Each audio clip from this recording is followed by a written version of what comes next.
Another banner hung, another celebration, a three-peat, a dynasty. Instead, the only thing hung after Game 5 of these NBA Finals were the heads of the Chicago Bulls. It is our destiny to win the World Championship. God wants us to win the World Championship. Whether divine inspiration plays a part in this may be questioned, but there's no questioning the fervor with which Barkley is spreading the word. Sometimes he does it with a smile, but it's more than just talk. The Phoenix Suns have become much more combative, more sure of themselves, and now they're playing championship ball. Even if the Bulls come out of Phoenix with the title, they will have sweated for it. In the last few games in Chicago, this series has been redefined. The Suns simply will not back down from the Bulls.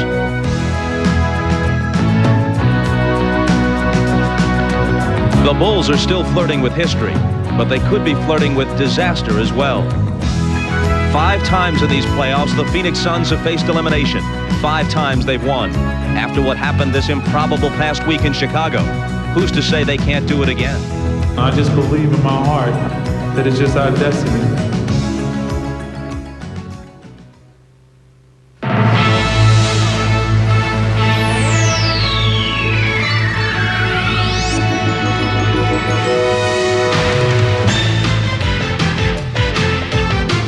This is the NBA on NBC. The 1993. And ignited one of their own here in the desert. Look at this. 12,000 of the faithful greeting them upon their arrival in the wee hours Saturday morning. Welcome to Game 6, everybody. I'm Bob Costas, and so here we are at the America West Arena. Many of us are surprised to be spending Father's Day here. I mean, let's face it, the whole ebb and flow of this series has confounded even the deepest thinkers in sports. To put it bluntly, if Chicago wins tonight, it's very hard to conceive of Phoenix winning 2 of 3 in Chicago to bring the series back here. All right, go figure. And in fact, when we checked out of Phoenix after Game 2, the Chicago Bulls, the overwhelming majority of the press corps, and almost everyone else except the Suns themselves thought we wouldn't be seeing Phoenix anytime soon. So what are we to make now of where things stand?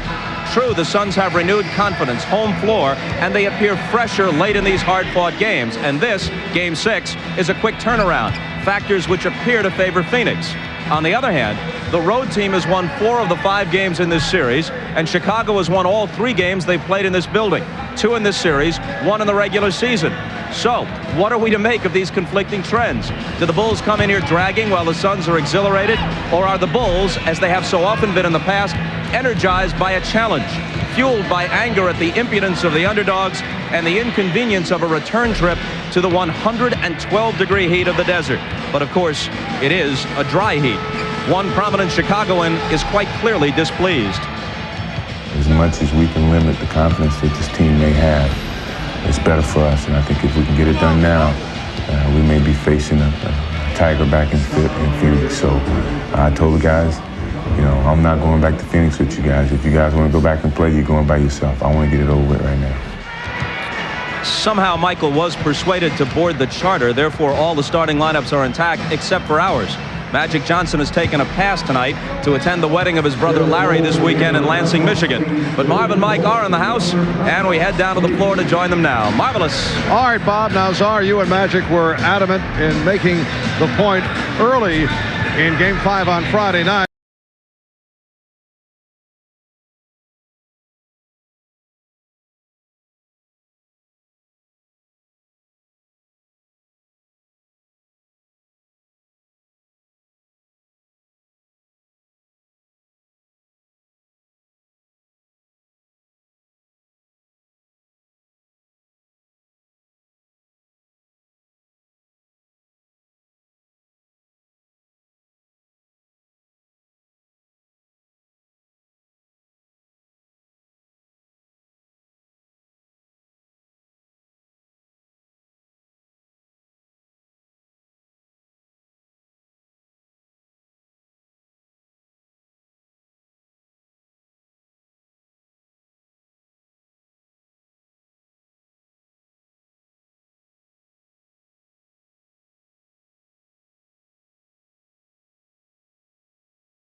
The NBA on NBC is brought to you by cold-filtered Miller Genuine Draft. Get out of the old, get into the cold. By Pizza Hut, who reminds you that anytime's a great time to stop and smell the pizza. And by Toyota and their full line of quality cars and trucks. Toyota, I love what you do for me. Outdoors, 109 degrees here in Phoenix. And it's an automobile pinata. A Chicago Bulls car, we're told 75 cents a hit, 3 for $2. So some enterprising people at work and folks here in Phoenix answering what they felt was premature celebration by the Bulls. Well, Michael Jordan getting ready for tonight's action, and we're set for the introduction of the starting lineups. Let's go to the public address voice of the Suns, Jeff Mott. Good afternoon, ladies and gentlemen. Welcome to the America West Arena and Game 6 of the 1993 NBA Finals between the Chicago Bulls and your Phoenix Suns. Now, ladies and gentlemen, introducing the starting lineup for the Chicago Bulls. At forward from Clemson, number 54, Horace Grant.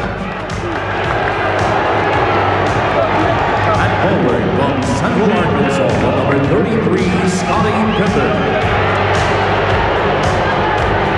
At center from San Francisco, number 24, Bill Cartwright. At guard from Iowa, number 10, B.J. Armstrong. And at guard from North Carolina, number 23, Michael Jordan. Chicago Bulls head coach, Phil Jackson.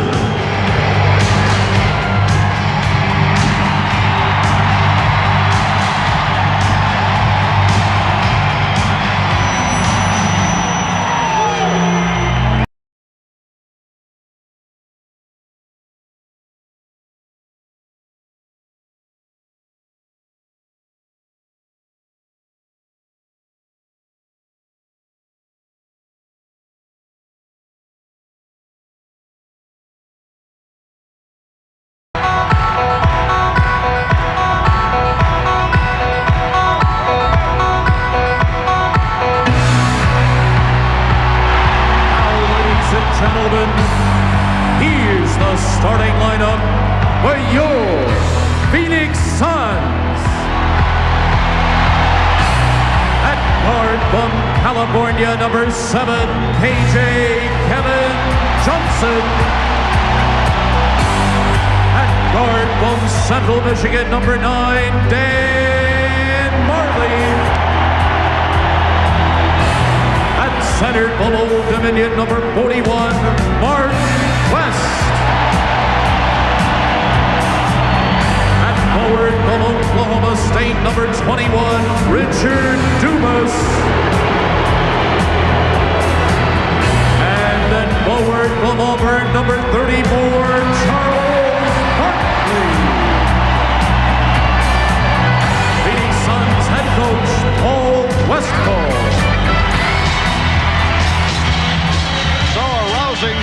Ovation for the Suns here at America West Arena. Well, they have made their way from the sidelines of Chicago Stadium to the sidelines of Phoenix. Let's check on the mood of the Suns and the Bulls with Ahmad Rashad and Hannah Storm. First, this report from Ahmad. All right, Marv, I talked to a few of the Chicago Bulls players today, and a couple things came up. The subjects were focus and heart, and that's exactly what this game has come down to. Which team will be able to focus?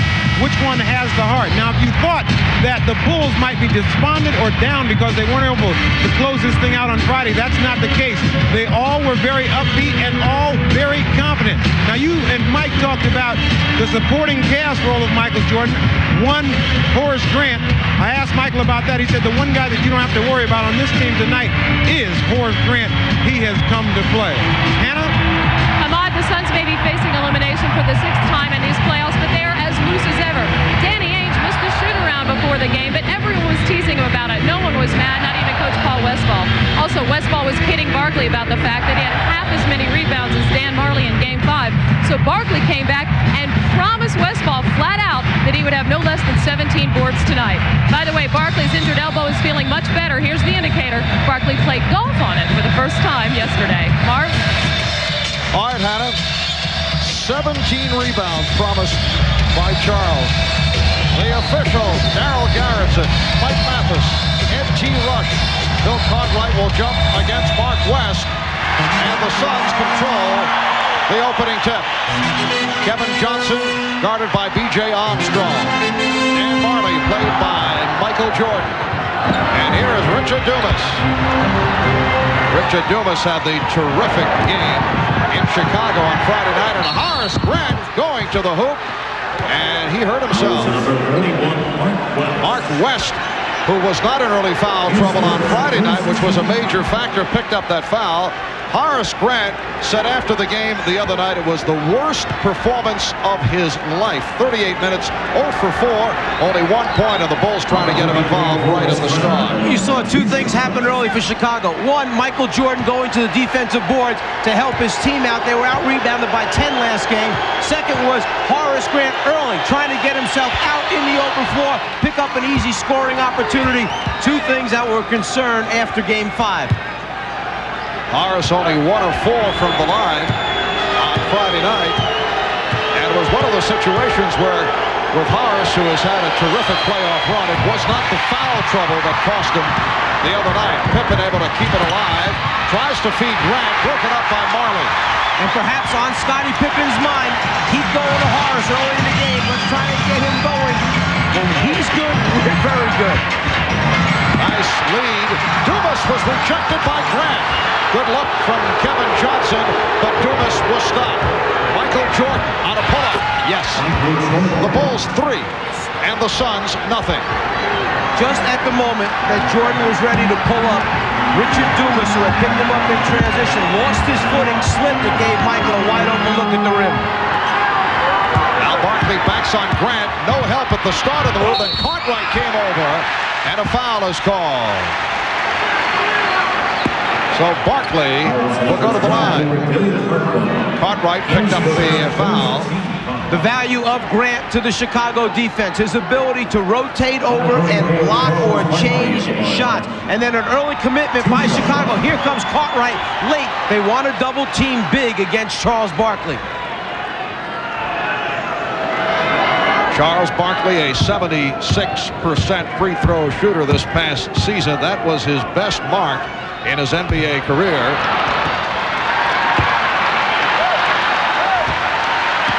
Now the crowd trying to get the Suns into it early. In this series, Charles 35 of 46 from the line for 76%, but he misses on his first two. Marley. Dan Marley getting inside. The Bulls 3, the Suns 2.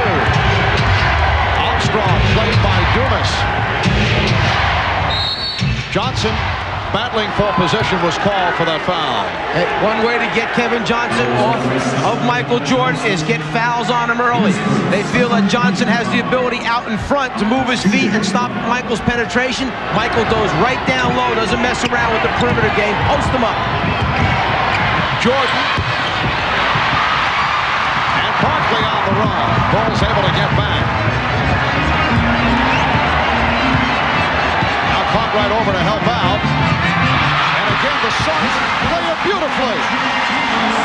It goes through Barkley, and it led to the quick passing and the field goal by West.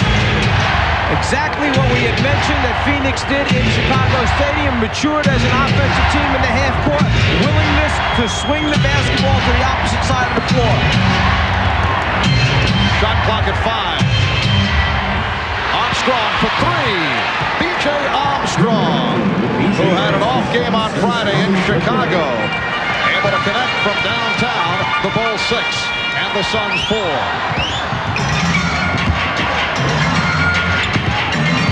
Marley got the step.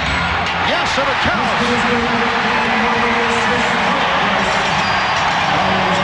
Go back a moment ago.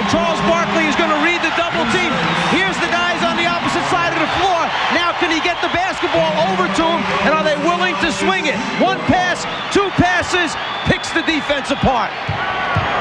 We were talking with Dan Marley prior to the game about the fact that he has been more effective going to the basket. We saw that on Friday night.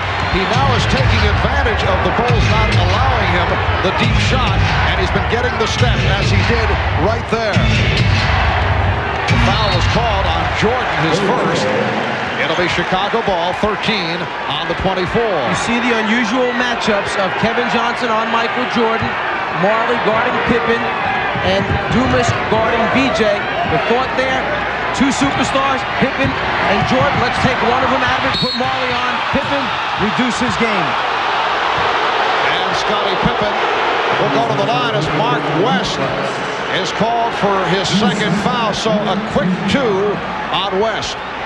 If Phoenix is to win, Mark West and Oliver Miller will have to play significant minutes in tonight's game. And the guy who must understand this is Tom Chambers. When one of those two big bodies are out there, they block up, they clog the lane, they reject shots, they put a big body against the Chicago team. Chambers is a different kind of player, not trying to take anything away.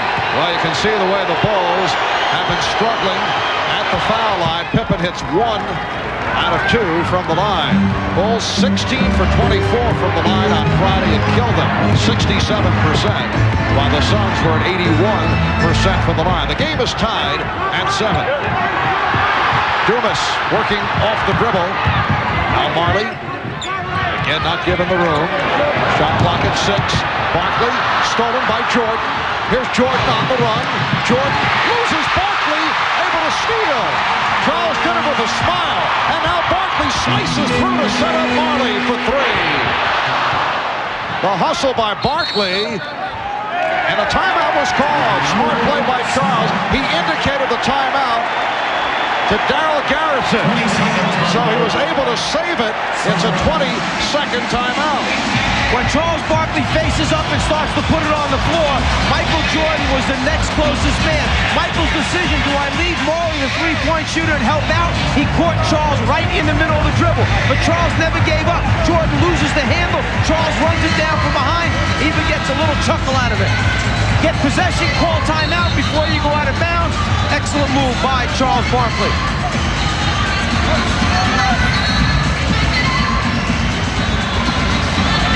There's a gentleman on the floor, Eddie Rush, one of the officials who, this is his 26th game in the NBA Finals. When you get to number 25, you receive a World Championship ring. This man is to be commended for the number of years that he has put both in the ABA and NBA. Finals game number 26 for Ed Rush. Congratulations. Yes, an impressive run for Ed T. Rush. Dumas with the save. And a foul call.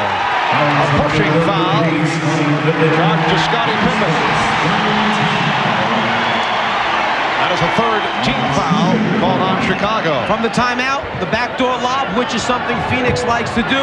The shove, the body up by Pippen. Barkley backing Grant Armstrong, cheating over. And they work it to Marley. Yes, it's a 3 for Dan Marley. Exactly the same thing. No more just one pass out. Now it's out and over, and it's tough for the defense to get there in time, particularly with Marley's range and his ability to stretch the defense out. Suns lead by 3. They double on Jordan. Shot clock at 6. Cartwright. Bill Cartwright. Very quiet in game number 5. He has made his contributions, but they came earlier in the series, and they came against the Knicks in the Eastern Conference Final. He has been silent as of late. Suns lead 10-9. Kevin Johnson. And it's tipped home. Richard Dumas with the tip. Suns 12, Bulls 9. Jordan for 3. And Michael Jordan has tied the game at 12. Phoenix has to be concerned that Richard Dumas doesn't get his head down and discouraged because he's guarding Michael Jordan. That's happened to a lot of players. They play so hard on defense and it doesn't seem to affect Jordan. They forget their offensive game. Kevin Johnson providing a 2-point lead for the Phoenix Suns.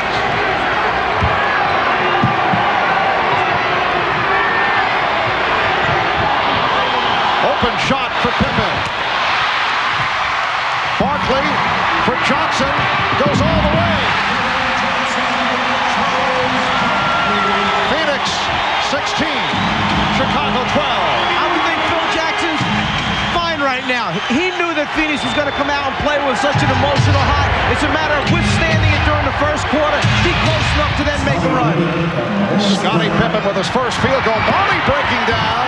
Marley had the rebound knocked away by Grant. And he was looking for a foul. Armstrong on a hesitation dribble. Crowd roaring. They thought he stepped out of bounds. Jordan hits another three. So the Bulls lead by 1. Michael Jordan has hit 2 from three-point land. 6:20 remaining in this first quarter. Game 6 of the best of 7.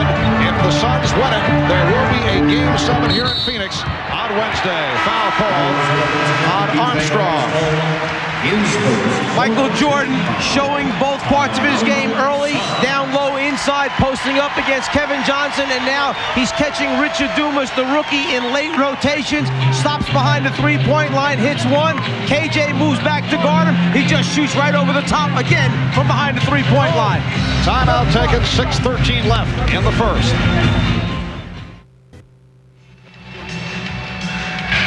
While some Phoenix players felt that Michael Jordan was fatigued at the end of Game 5 on Friday night, Charles Barkley, though, has a different point of view on that matter. We discussed that with Charles earlier. I thought Michael was tired the last game, but you know, the thing that amazes me the most, people want to say, why can't the Bulls hold these leads and what's wrong with the Bulls? Not what's wrong with the Bulls, it's that we got the best team in the NBA. We proved that throughout the regular season, and we're going to keep on proving it. There's nothing wrong with the Bulls. We just had the best record in the NBA, and we've proven that all year that we are the best team in the world.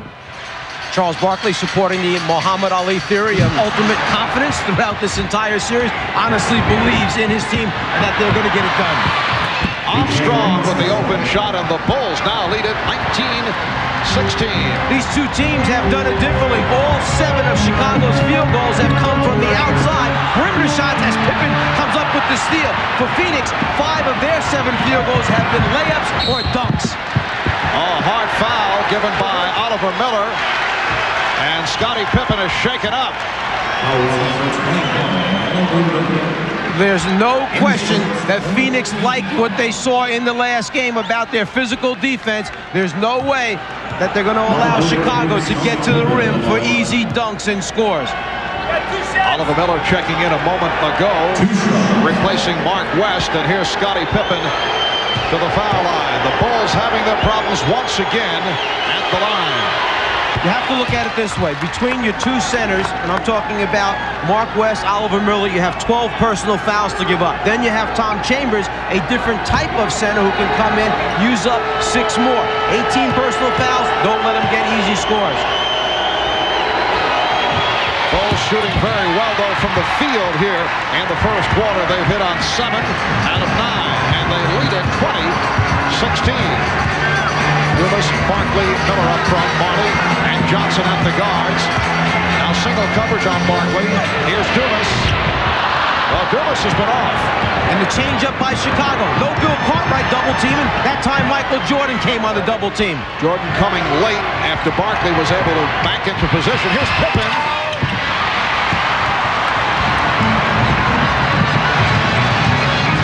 Marley to the drive.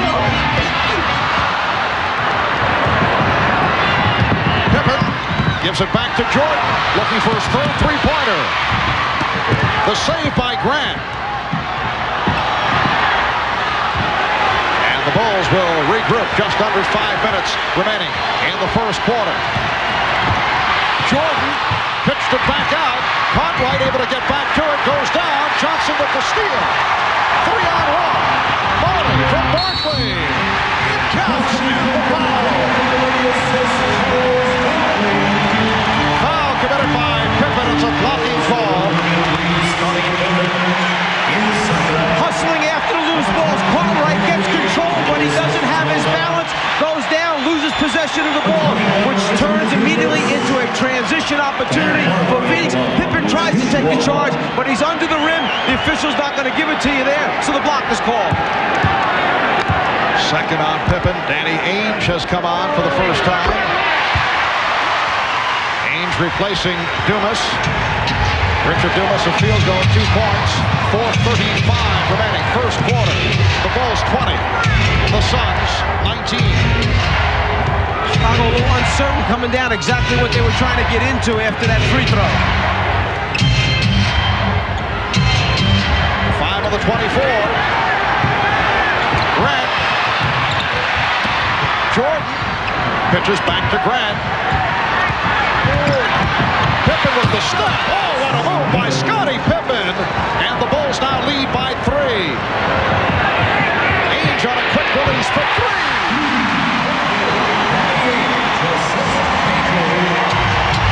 Ainge has tied the game at 22. Armstrong for 3.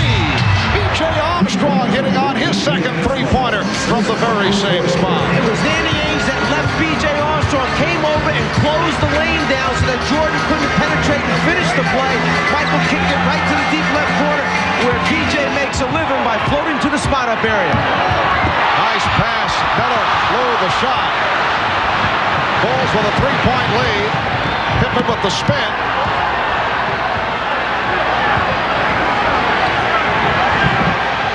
Bulls have hit 4 out of 5 from downtown.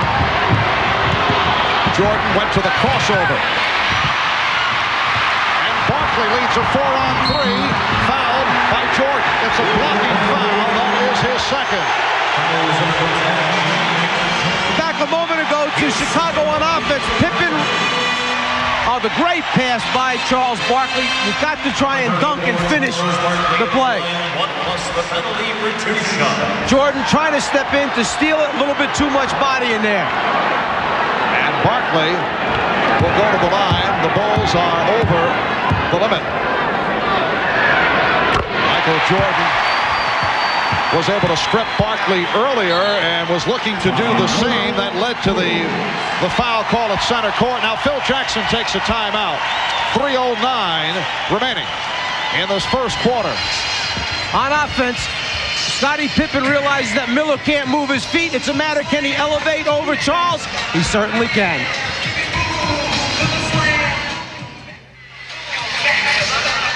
Well, right throughout the playoffs, the Bulls have had major problems at the foul line. Michael Jordan included. He was only 7 of 10 on Friday night. At the Bulls shoot-around this morning, all Michael did was practice foul shooting. Friday night, Bulls 16 of 24 from the line, and off to the slow start today at 3 of 6. We talked about that with Coach Phil Jackson. There's some people on this team that aren't going to shoot better than 70%. If they get foul shots, we got to make the most out of it. Rebound offensively off the free throw line, do the best job you can. The guys that are shooters that can shoot that 75 plus, concentrate, go up there, use all the fundamentals that you have. The rest of it's all poise and confidence that helps you go. And that's where we have to be a little more confident. I thought we got a little bit tight the other night in the fourth quarter. We were pushing from behind for too long and probably short-armed a few of our free throws. During the regular season, Chicago shot at a 73% rate. For the playoffs, all 18 games, they're shooting 73%. But in this series against Phoenix, they're shooting just 64% from the foul line. And that is very poor. Bulls now lead by 1. John Paxson and Scott Williams have come on for the first time. Just under 3 minutes left in this first quarter. Williams to the drive. Nice move by Scott Williams. And the Bulls have a 3-point advantage. Here's some light pressure, but Kevin Johnson brings it across. It's a big start and a good start for Scott Williams. He's a guy who in the finals has provided them a spark, a lift. He hasn't done that in the last couple games, but already a score and a big rebound. Paxson, he was looking for the 3. Armstrong, played now by Miller on a switch. Armstrong shooting over him. And a foul is called. Foul on the Bulls. A loose ball call. Looks to be on Grant. The big first step and then the finish of the hook on the run by Scott Williams gives the young man a little energy, gets him back into the game. He has not contributed the way he wants to, the way the Bulls team needs him the last couple games. That's a good quick start for him. And that last foul was called on Horace Grant. Chicago over the limit, so it puts Marley at the line. And talking about Marley, there's another man who in Game 5 came up with 11 points already here in Game 6. 12 points for Dan Marley. Including one from three-point range.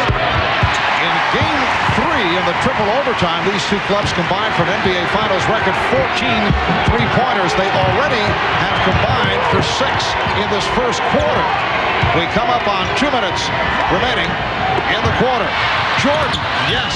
And Michael Jordan has 10 points. The Bulls 29 and the Suns 26. Both clubs shooting well.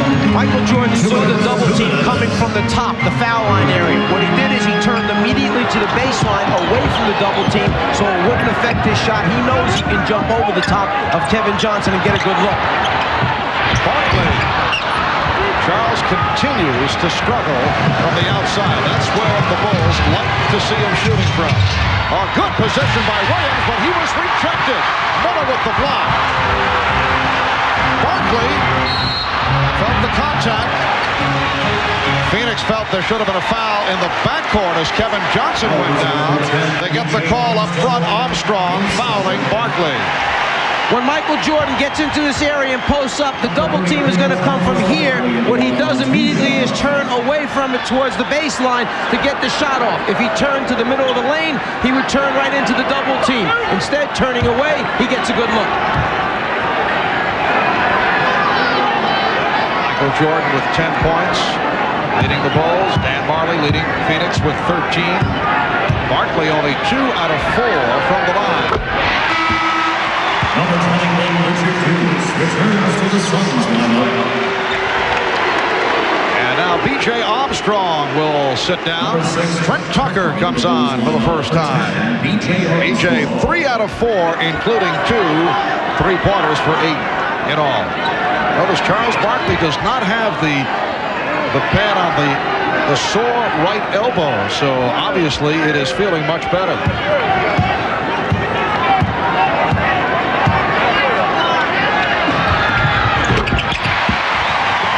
The Bulls 29, the Suns 28 with a minute and a half to go in this first quarter. Marv Albert along with Nazar, the telestrator, Mike Fratello, Ahmad Rashad, Anna Storm, Tucker for 3. Trent Tucker buries the three-pointer. So sit the league's best three-point shooter down and B.J. Armstrong bring a guy in like Trent Tucker who does the same job, puts three-pointers right in the bottom of the net. Chicago 5 out of 6 from three-point territory. They lead by 4.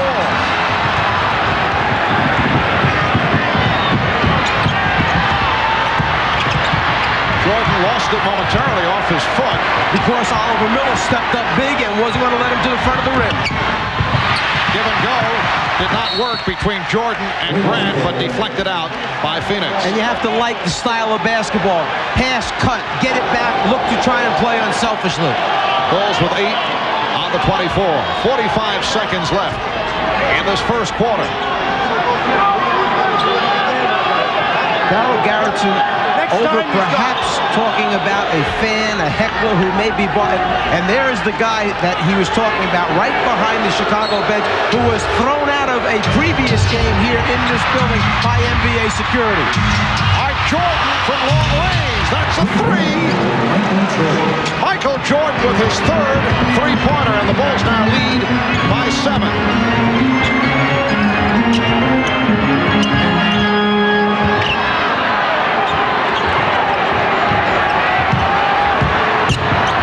Works inside off the double team and went to the fadeaway. Rebounded by Grant. The big double team. Grant and then Williams coming over. Just like early in the game when Cartwright came to double team. Chicago changing up the people that come. That big one effective against Charles Barkley. Final seconds of the quarter. Here's Paxson. Yes, it counts. John Paxson with a buzzer basket concluding this first quarter. And the Chicago Bulls with a good run to end the quarter. They lead the Phoenix Suns 37-28. You work on dribble penetration, meaning try to draw two defensive players off the dribble. There's one double team off the dribble. It draws Dumas. He should never have left Paxson alone for an open shot to end it. John Paxson's not going to miss many of those. A hot shooting first quarter for the Bulls, 14 of 22 for 64%, and they finish it up with a 10-2 run.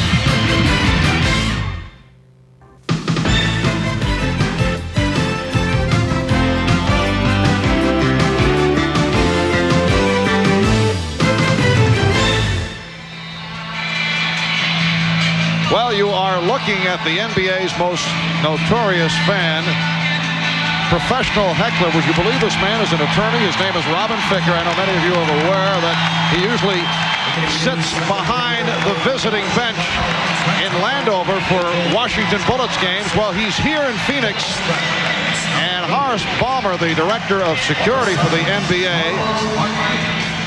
ushered him aside. They are apparently not throwing him out. I know Robin from time to time has made mention of his constitutional rights. Hey, you should be able to, according to Robin, say obnoxious things to an NBA coach. I know you go along with that philosophy, Azar. Fans are entitled to come in, cheer, root against the opposition. But when it gets personal and this man goes over the line, he makes it personal, he makes derogatory remarks to players and to coaches. I don't think there's a place for that.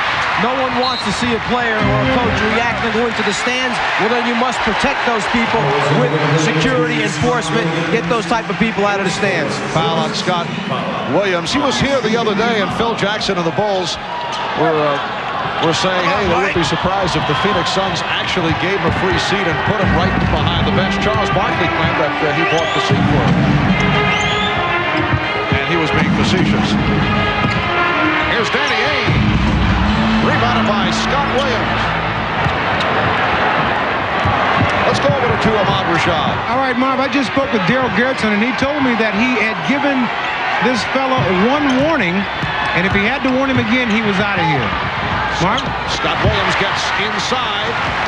Minute gone by in the second quarter, and the Bulls 37, the Suns 28. Here's Kevin Johnson. 7-point Chicago lead. Following the two poor games here in Phoenix, Kevin Johnson redeemed himself in Chicago. He's averaged 23 points a game in Chicago. It's Tucker again. Kevin Johnson averaging 23 per game over the three contests in Chicago after scoring a total of only 15 in the two games here in Phoenix. John Paxson calls for the hold.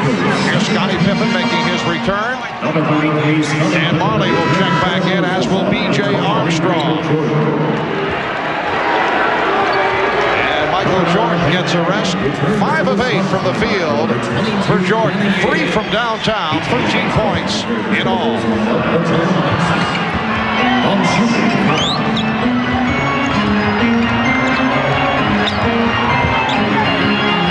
Johnson using the screen. Trying to do it off the dribble. Able to penetrate, could not finish. Armstrong. Oh! Rebounded by Pippen. Crowd wants a travel. No call made.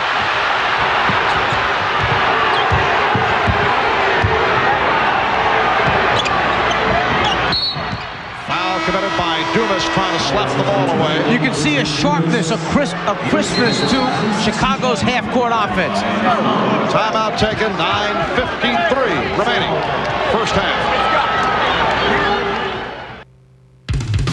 The NBA on NBC is brought to you by Jeep and Eagle, official vehicles of the NBA. By Visa, it's everywhere you want to be. And by Burger King, where you can always get it your way right away. I love this place. Early last week, Phil Jackson made it clear that he was hoping the Bulls would wrap it up in Chicago because, you see, he had these tickets for a Grateful Dead concert, which was taking place over the weekend at Soldier Field in Chicago. And here's the reaction by Danny Ainge after the Suns were able to bring the series back to Phoenix. Said, well, we were motivated to keep Phil Jackson from that Grateful Dead concert, but that was for his benefit. I asked Phil about it before the game. He said, well, his wife and the kids did enjoy the concert back in Chicago. Bulls lead by 9. 9:40 remaining in the second quarter. Scottie Pippen rebounded by Scott Williams. Yes, and it counts. There's the active Scott Williams that the Chicago Bulls team needs coming off the bench, asserting himself on the glass. You would say playing big around the boards, goes after it. He has great hands, the strength, forces his way back up to score the basket, and now the free throw opportunity.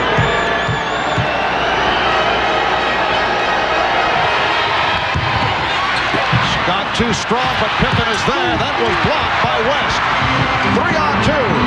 Marley for 3.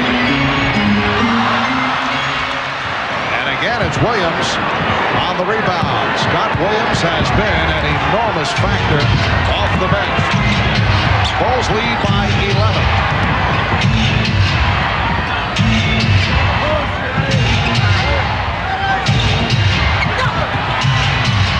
Shot clock at 3. Armstrong got the step. And then took an extra step.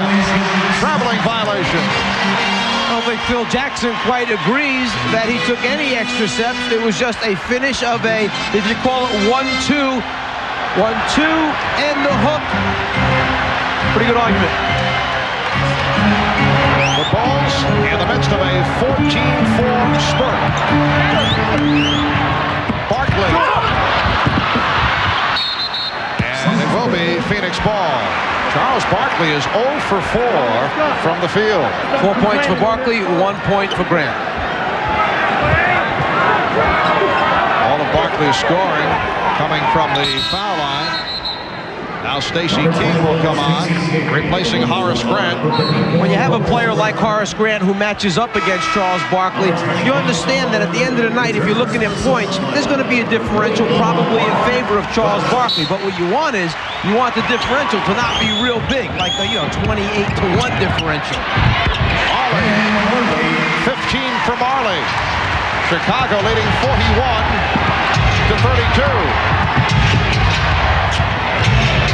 Johnson pressing Armstrong.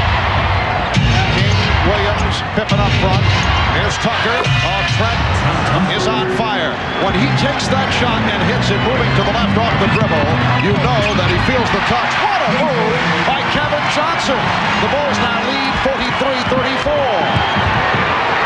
Phoenix not giving Chicago's defense a chance to set up, get it in after score, get it right back at him. Scottie Pippen trying to go glass. Danny Ainge with the rebound. Ainge for 3. Yes. That is his second three-pointer. The Bulls 43, the Suns 36.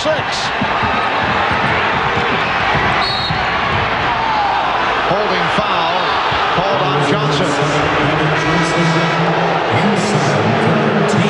Transition basketball. After Chicago scored, Phoenix comes right back at you. KJ pushing it. Again, in transition. The way they love to play. Secure it, get down the floor, and then Danny Ainge is not going to hesitate if you give him a look to get it up there from downtown. Tom Chambers coming on for the first time. Played only 1 minute on Friday night following the 1 for 9 from the field in the previous game. Stacey King starting his move against Oliver Miller. Rejected by Miller. You mentioned Tom Chambers on the floor, but he's on the floor as a power forward because that man, Oliver Miller, is playing the center position. So one of the two, Wes Miller on the floor. 12 on the 24. 7.5 remaining in the first half. King had it knocked away. Phoenix ball down by 7. Miller from Chambers. Miller missed the tip. Miller again. Rejected, and he's fouled. That's 2 times Oliver Miller has had opportunities earlier. A pass from Charles Barkley, the behind-the-back one. This time a chance to finish and dunk, you must dunk the basketball. But one thing he can do, Oliver Miller, is block and chain shots with that long arm span. Here, he should be going up strong to dunk. It's Michael Jordan that he's going against. By trying to lay it off the glass, he misses the first opportunity. And they say a non-shooting foul. The steal by Pippen. Ainge diving for it. Able to get it back.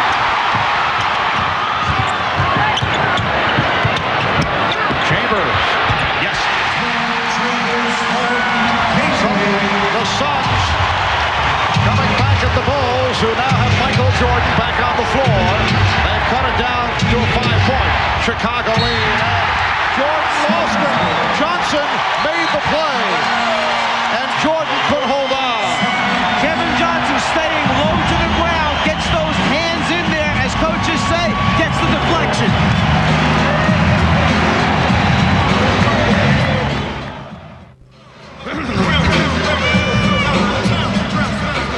A few moments ago, Danny Ainge came down in transition, pulled up behind the three-point line, and clearly hit a three-point shot. From what we understand, the officials have changed it and awarded him only 2 points.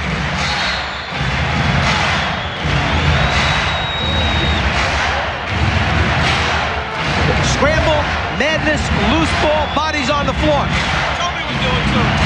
And Danny Ainge of the Phoenix Suns, only the 5th player ever to play for 3 different teams in the NBA Finals. Ainge joining the likes of Wilt Chamberlain, Clyde Lovell, Larry Faust, Max Zaslavsky. Danny Ainge, a member of 2 Boston Celtic championship squads. Bulls lead it by 5. And Miller was pushed. Foul called on Cartwright, his second. Paul Westphal now has a front line of Miller, Chambers, and Marley, Ainge, and Johnson in the backcourt.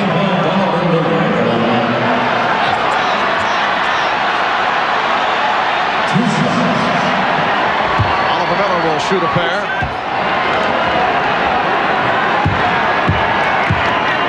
Oliver Miller making his first appearance at the line. He's a 71% free throw shooter. Oliver Miller, a player who has slimmed down to about 285 pounds. He had a weight problem right throughout his college career. I know Charles Barkley has been very helpful in giving advice to Oliver, who's worked hard at it and has been able to cut into that weight when you look back at what he looked like during the course of training camp. And Charles Barkley, also a player who, when he came out of Auburn, was up close to 280 pounds, now plays in that 254, 255 area. He made a commitment to be a good player. I think Oliver Miller realized that he's got a chance to be an outstanding player, but he's got to keep the weight down. 8-0 run by the Suns. Bulls at one point led by as many as 11. It is now a 3-point lead. Marley played by Grant. Marley to the fadeaway. Grant with the save. I think it shows you the ability of Horace Grant to move those feet. He was isolated against Dan Marley. Did a good job and forced Marley into a bad shot. Caught right for Pippen. Yes. Scottie Pippen, who did not have an impact game in Chicago on Friday. A rare off performance. Scottie 8 for 20, 22 points, but thus far tonight, 8 points, couple of steals. Played well. Bulls by 5. Pippen fires it down. Armstrong and Jordan at the guards. Caught right. Pippen, Grant up front. Ainge trying to keep the ball out of Michael Jordan's hands. So what does Michael do? He can't get it on the outside. He goes down and posts up. Shot clock at 3. Pippen. Chambers with the rebound.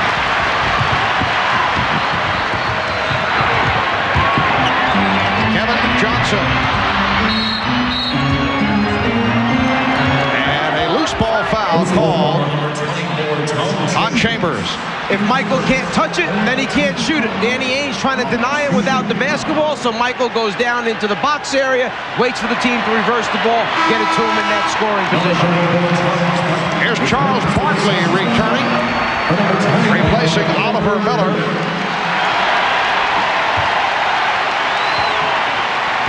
The Bulls are 4 for 14 from the field in the second quarter. They were 14 for 22. They were hot in the first. Barkley now guarding Cartwright, and Cartwright looks to post him up. The ball awarded to the Suns. I see two teams out here, Marv, that because of the emotion of the game, the heat in the building, and the pace of this game are dragging a little bit right now. They're searching for that second win. And outdoors, 109 degrees in the Valley of the Sun. 4:20 remaining, first half. Chambers with the step. Oh, goes to the reverse.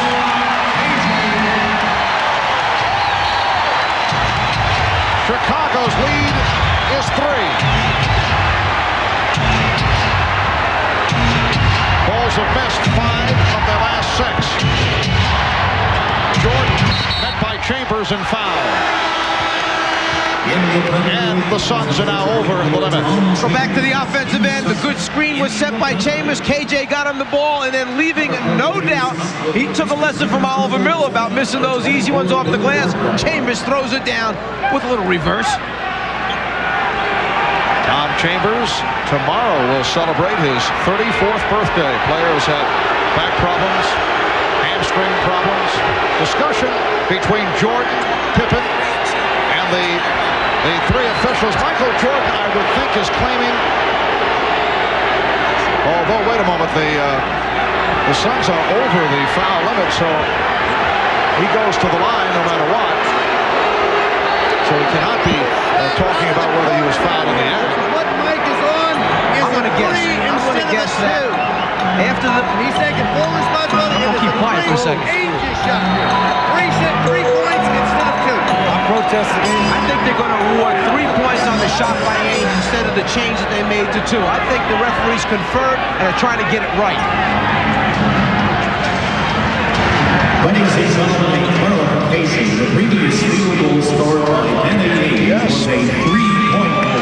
But how would they just suddenly realize that now? You can't go to replay unless someone told them that they saw the replay, someone from the league. If that's the way it was done, it's wrong. Well, sometimes officials don't get a chance to confer until the next dead ball. They all get together, they put their thoughts together and go from there. That was several minutes ago, though. But they made the change, even though it's the right call. If they got help, and I'm just guessing that might not be the issue here, that would be wrong.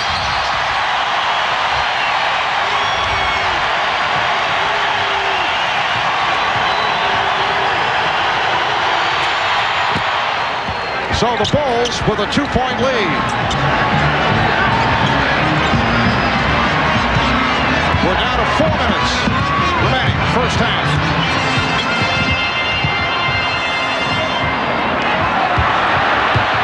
Barkley backing. Barkley gets inside. And that is his first field goal. The Bulls lead by 1. Armstrong passed on the shot. Williams fouled by Barkley.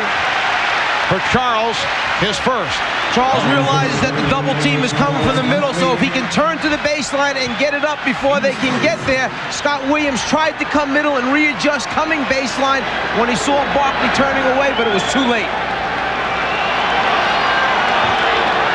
Charles Barkley 1 for 5 from the field, only 6 points. He's done it at the free throw line.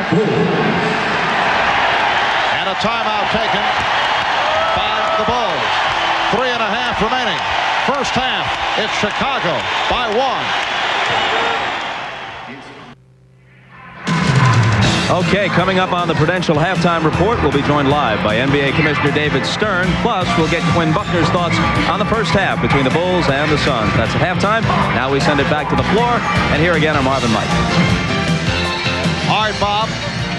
Good run here by the Suns, trailing by as many as 11. And they are now within 1 point. Let's go back to that controversial call. Danny Ainge pulling up from behind the three-point line. Daryl Garrettson came over to us just a few seconds ago, explained what had happened was Mike Mathis went over and said that he had given a wrong signal indication.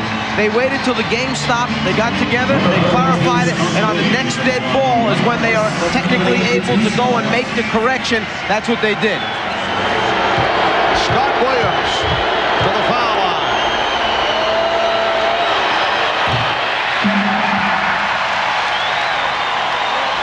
Chicago is 4 for 10 from the line.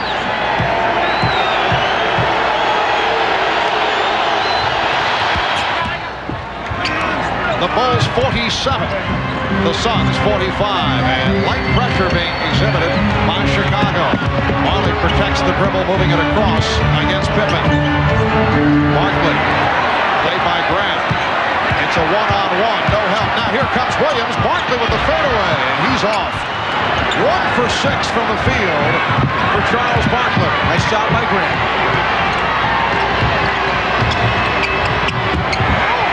Williams got a back tap. Johnson with the cutoff.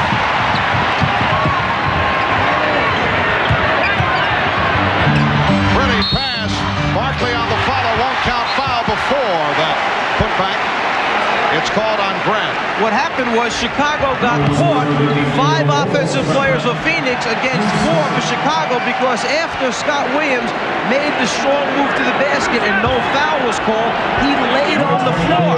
Everybody else runs down. He thinks he draws enough contact. He tips it out but falls, and now he lays there. He can't believe it. Instead of getting up and hustling back, the frustration, 5 against 4, Chambers gets fouled. Tom Chambers, an excellent foul shooter, 84% for the season.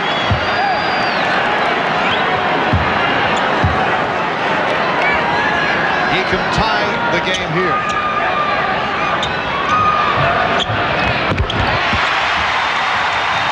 Phoenix Suns and the Chicago Bulls are tied at 47. 2:45 left first half.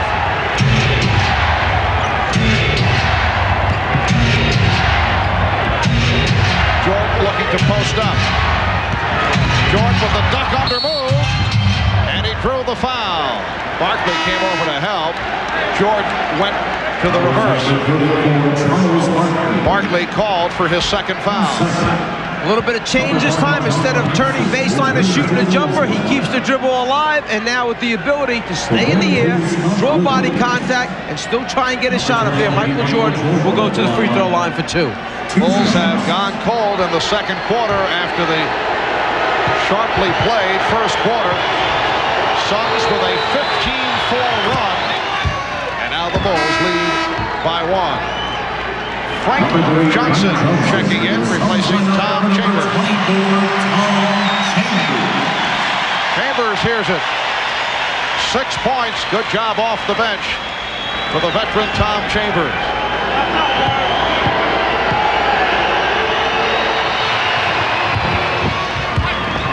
The Bulls lead 49-47. So once again, Paul Westphal going with both Kevin Johnson and Frank Johnson on the floor at the same time, but it's Danny Ainge handling the ball. Jordan over to help on Barkley. Good job by Pippen on Marley. Shot clock out of 2. Frank Johnson got inside. Excellent defense that time. Chicago double teamed. Phoenix got it out. Chicago made the rotations. Pippen down in transition, bothered by Dan Marley. And a foul is called on the Bulls. Well, that stopped the fast break. And that is number 3 for Horace Grant. And Horace once again has been quiet in this first half. 0 for 3 from the field. 1 out of 2 from the line. Only 1 point. What happened was Chicago came out shooting the ball so well from the perimeter that they really didn't have an opportunity to get Horace involved down low. They made a lot of perimeter shots that were going in. And remember we said last game, when you live by the sword, you die by the sword. If that fatigue eventually catches up with you and you continue to shoot jump shots, you won't make them as well in the fourth quarter. It could be a problem. Number 42, Scott Williams, returns to the bowl. And Scott Williams will replace Horace Grant, who has accounted for only 2 points the last 6 quarters. So when you're struggling with offense, you do other things. You rebound, you play defense, you block shots, you change shots, you run the floor, you set screens. Horace Grant knows that. He'll work his way out of it. Barkley 5 for 7 from the line. Suns and the Bulls tied at 49. Just under 2 minutes remaining, first half. This game 6 of the best of 7. Pippen with a beautiful move, and he's given Chicago a 2-point lead. The Bulls hoping to wrap it to make it 3 in a row, preventing a game 7 here on Wednesday. And the Suns looking to tie the series at 3. Barkley draws the double team. Here's Ainge, way off of that 3-point attempt. Last time down, a little cat and mouse game between Marley and Pippen. Marley kept backing up, hoping when Pippen would shoot the jumper. Instead, Pippen took it right to him, just like B.J. Armstrong did in transition for Chicago. And that is 3 on Barkley.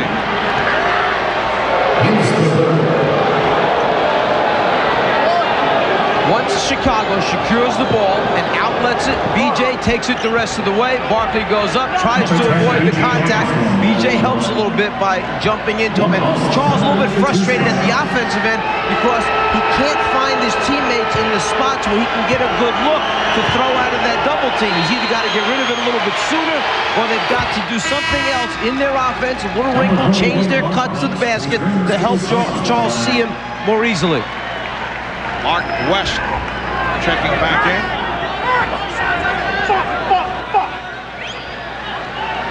Bulls now lead by 3. Phoenix assistant coach Scotty Robertson made the point the other day. He thought it was a blessing in disguise when Charles Barkley suffered that injured right elbow in game 2 because it forced everyone around Barkley to get more involved. But I don't think they were too pleased about Charles picking up a 3rd foul. They are keeping him on the floor. But there is truth in that with Charles not able to go at his usual pace. Other players were able to step up. And a loose ball foul is called. It's on West. And that is 4 on West. I think that Charles Barkley went out to him when he first came out. The screen is trying to be set that time, and as the ball gets tipped away, West reaches out and pushes Scottie Pippen. But Barkley had gone up to West when he came on the floor and basically said, look, we need you out there to play big. That's the gamble that you take as a coach, putting a guy on the floor with 3. He may pick up his 4th before halftime. Charles Barkley, another player with 3 out on the floor for Phoenix. But then again, there is no tomorrow if Phoenix doesn't win this basketball game. Scottie Pippen is now 2 for 5 from the line. Well, the conversation continues between Charles Barkley and Michael Jordan.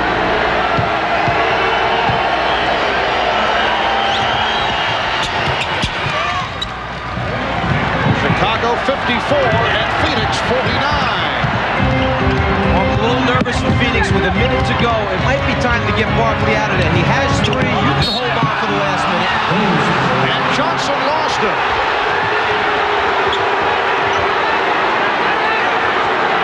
In particular with Mark West coming back, and you know Paul Westphal will be second-guessed on that. And West picks up a 4th foul. Armstrong, that was deflected. Barkley got a piece of it.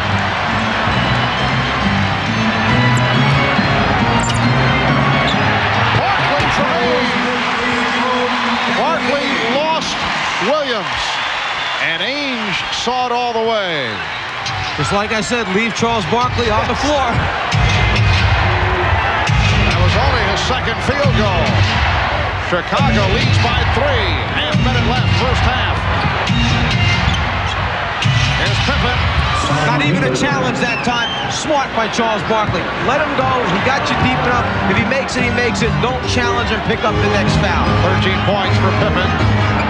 Phoenix will hold for a last shot. 15 seconds left in the quarter. They are down by 5. 5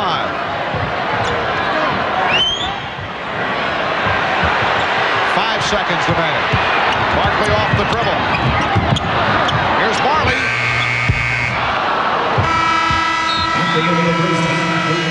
Halftime here at the America West Arena in Phoenix.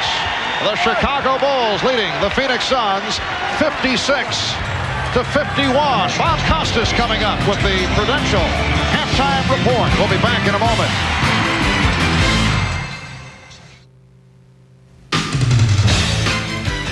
This is the Prudential Halftime Report, brought to you by the Prudential. Peace of mind. It comes with every piece of the rock.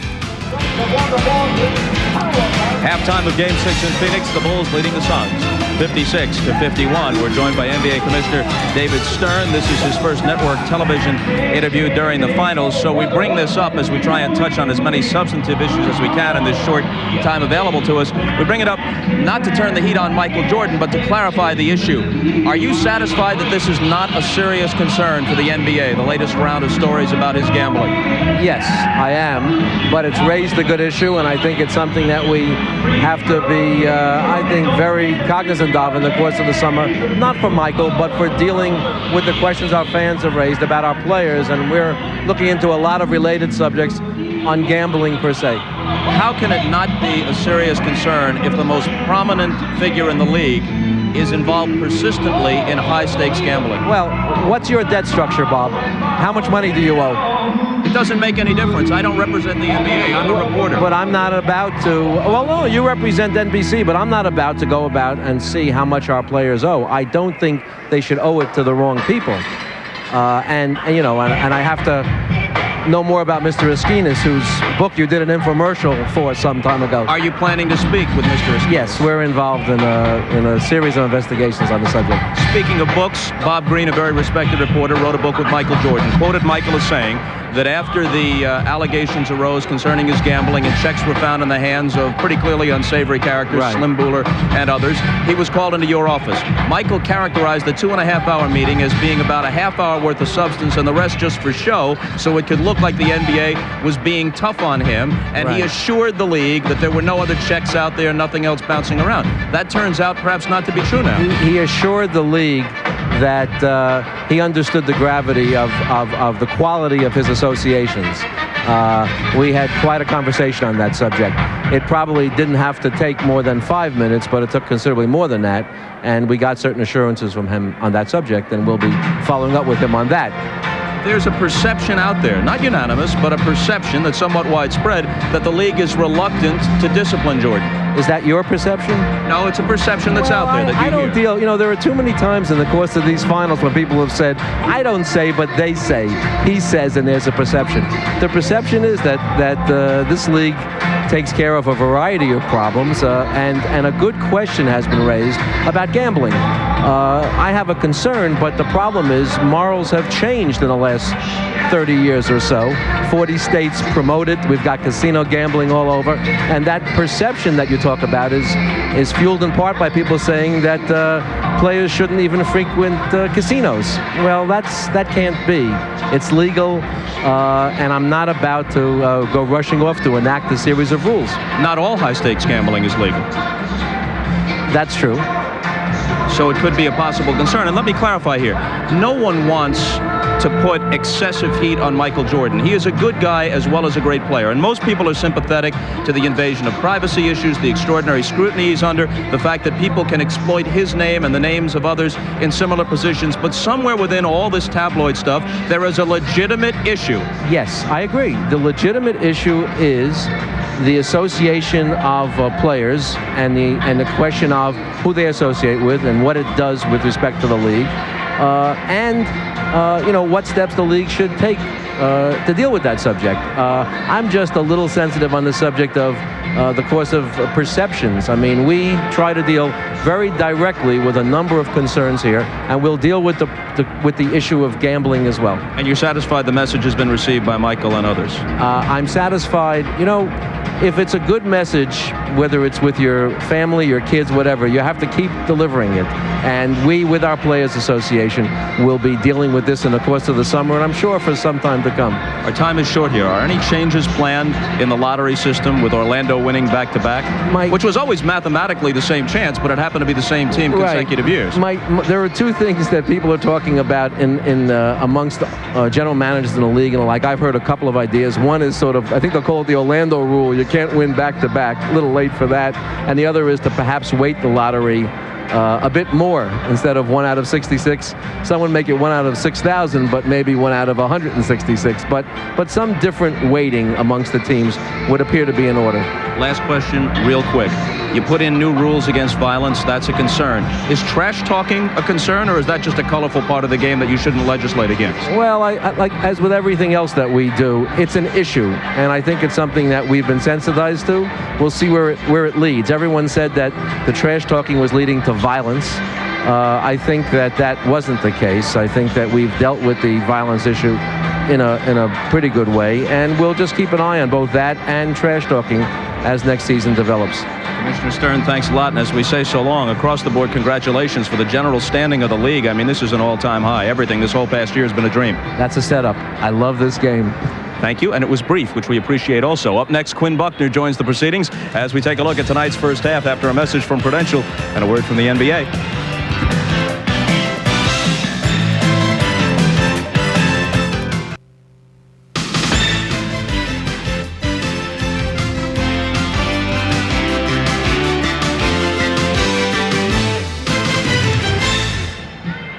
And Quinn Buckner joins us now. Your thoughts on this first half?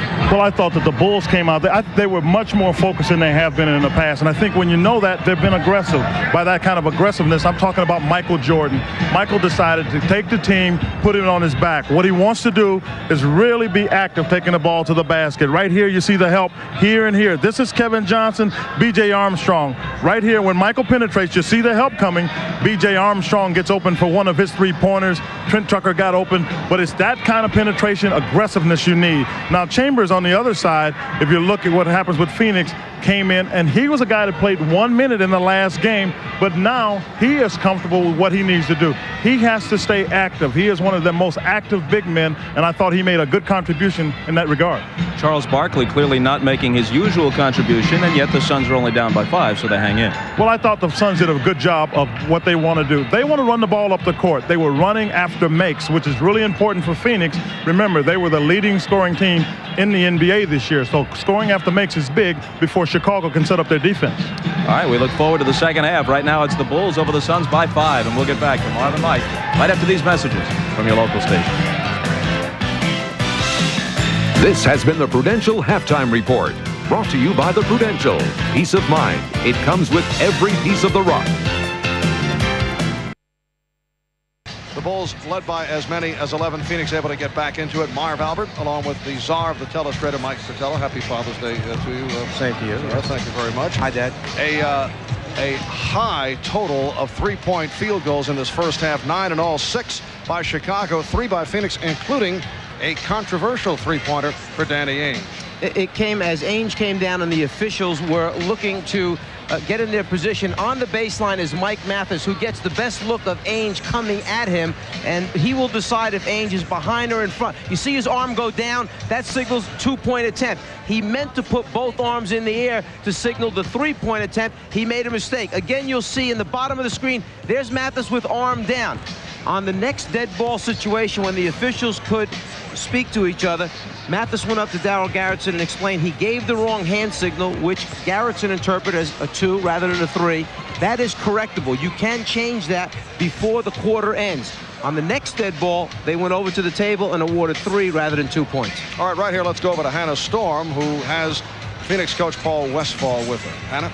Paul, you guys did a great job handling the double team on Charles Barkley early in the half, but it looked like towards the end of the half that you had some trouble executing against the double team. Do you look for some adjustments there? Yeah, the big adjustment is Charles is going to try to go a little quicker and try to score this half. It's time for him to score some points, and I expect him to have a big half. Okay, now you have also done a nice job defensively clogging the lane as you did in Game 5, but their three-point shooters have gotten loose. They're 6 of 7 from three-point land, so how do you defend better against that shot? Well, we have to keep clogging the lane and making them shoot outside. We need to close out a little quicker and make those guys rush their shots a little bit. If they can make 6 out of 7, they're probably going to win. Okay, Paul, thanks. Have a good second half. Marv? Thank you, Hannah. Here are today's Miller Genuine Draft halftime statistics. Chicago 20 of 42 for 48%, although Michael Jordan did not have a field goal in the second quarter, only 3 points, all from the foul line. Phoenix 17 for 41, 42% shooting. And that three-point category, Chicago 6 for 7 from downtown, and Phoenix 3 of 7. It's the Bulls by 5 as we head to the second half in Game 6 of this best of 7 NBA Final Series.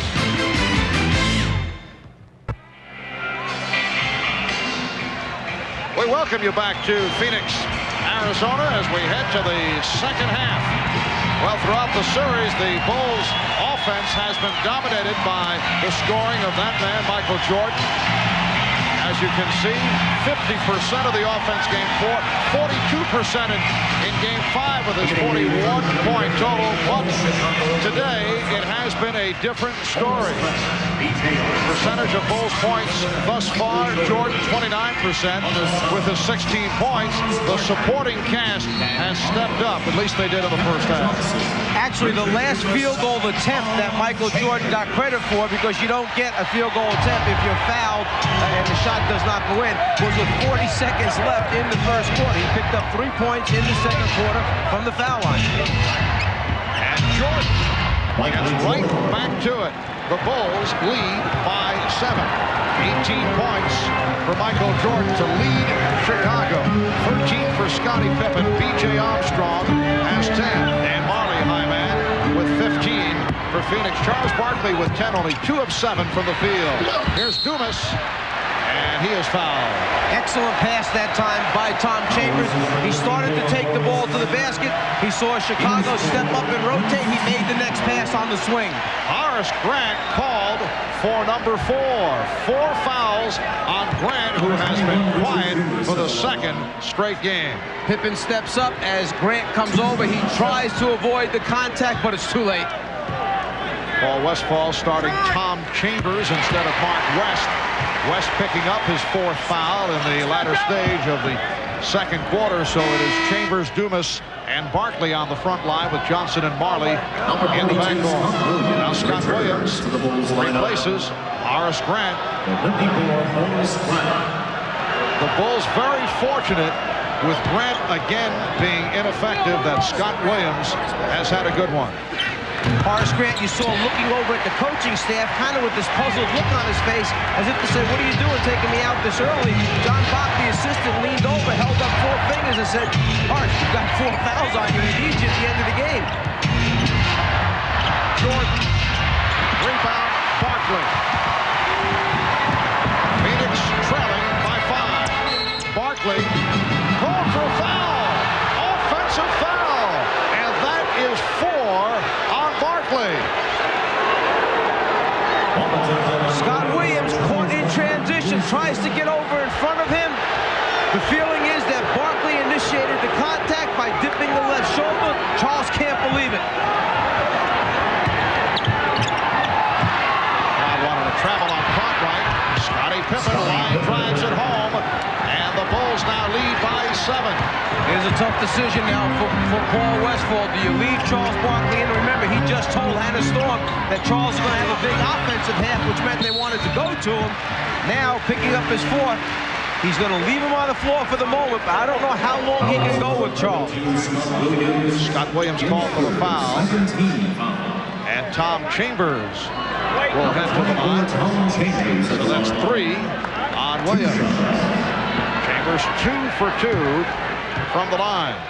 As a coach, what you're saying is, if I knew we could hang around without Charles on the floor, we buy some time. We take him out, we bring someone in off the bench, Oliver Miller, whoever it might be, to do the job, and then bring Charles back later on in the quarter or for the entire 4th quarter. But there's no guarantee. A team like Chicago could open it up quickly. You never catch back up again against their defense. So the feeling by Paul, go with them. They need this win. And let's see how Paul Westphal plays it on the defensive end. Barkley has been matched with Cartwright, and the Bulls trying to get it to Cartwright. And now Charles picks up on Pippen. That's a 3-point attempt. Williams with the rebound.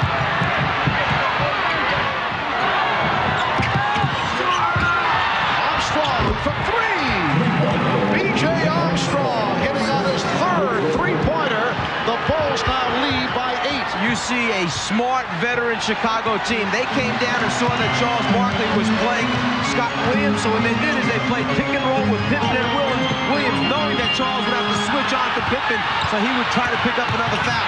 Chambers knocked away from Cartwright. It'll be Chicago ball.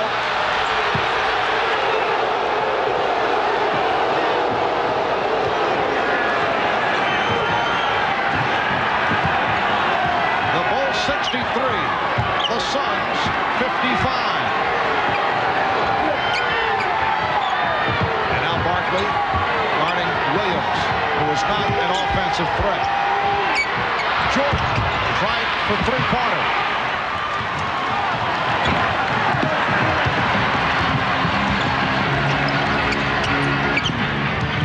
Johnson met by a double team and comes up hobbling. Looked like he got hit on the 5. Barkley rebounded by Marley. And Marley getting inside. Chicago leads by 6. 17 points for Marley.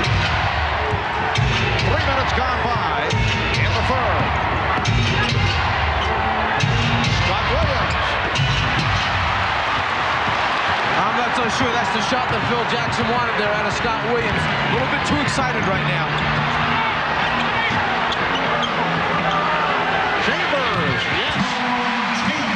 Todd Chambers continues to provide a lift for the Suns. The Bulls now lead by 4. 10 points for Chambers. Played only 1 minute in Game 5. 1 for 9 from the field in Game 4. Williams getting possession. Marley over to help. Shot clock at 4. The ball deflected out by the Suns. They are so concerned about B.J. Armstrong spotting up for a three-pointer. And Richard Dumas, as soon as B.J. started to put it in the air, Dumas rotated out hard. B.J. takes the contact, knows he's going to get the foul call. And now Scott Williams lifted Trent Tucker, who has played well, checking in 3 for 3 for Trent in the first half in his 6 minutes of play. Chicago going to the 3-guard set. That substitution of Scott Williams was just so that Phil could give him a little reminder that he wants them staying within the offense, execute, don't take hurried shots. Oh, beautiful move by Pippen. A post-up move by Scottie Pippen. The Bulls lead by 6. 17 points for Pippen. Tucker over, trying to steal it, but stepped down. You don't see Scottie Pippen post up a whole lot during the regular season, but he can be effective down there as well. He backs the rookie Richard Dumas down and then just shoots the layup off the glass. Matchup now is Trent Tucker guarding Dan Marley. Chambers! Well, Tom Chambers showing the entire repertoire, and he cuts it to a 4-point Chicago lead. You have to admire Tom Chambers for stepping up in a situation where they really needed Westland fouls, Barkley with fouls, Barkley not scoring a lot as B.J. Armstrong hits a jump shot. Chambers has come in and provided him with the offensive scoring. Dumas! Evan Johnson with the assist. 67-63, Chicago. Pippen. Rebound, Chambers. 5 minutes gone by in the third. Barkley getting position on Tucker, and a foul is called on Tucker. Tom Chambers, who just secured the last defensive rebound, has come off the bench for Phoenix, provided a scoring lift, trying to help out Charles Barkley, who has struggled.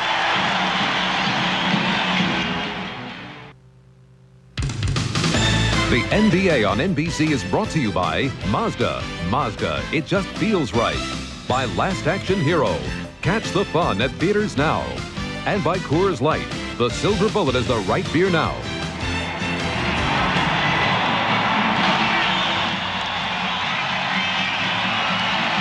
The crowd on its feet here at America West Arena. They've seen their Suns make another run, move within 4 of the two-time defending champion Chicago Bulls. 6:56 remaining in the third. Bulls 67, Suns 63. Scott Williams is back. Charles Barkley tried to go at him and then threw it out. Here's Chambers. He's been hot. Johnson gets to it. Johnson. And again, Johnson keeps it alive. That was batted to the backcourt by Paxson, who just checked in. Kevin Johnson off the dribble, lost it. Barkley on the recovery.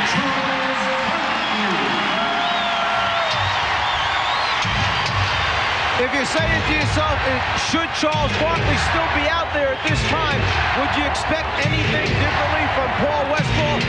They were down 0-2 against the Lakers, and he said, oh, no problem, we'll win the next three. The man believes in his team. He believes in Barkley. It counts, and the foul.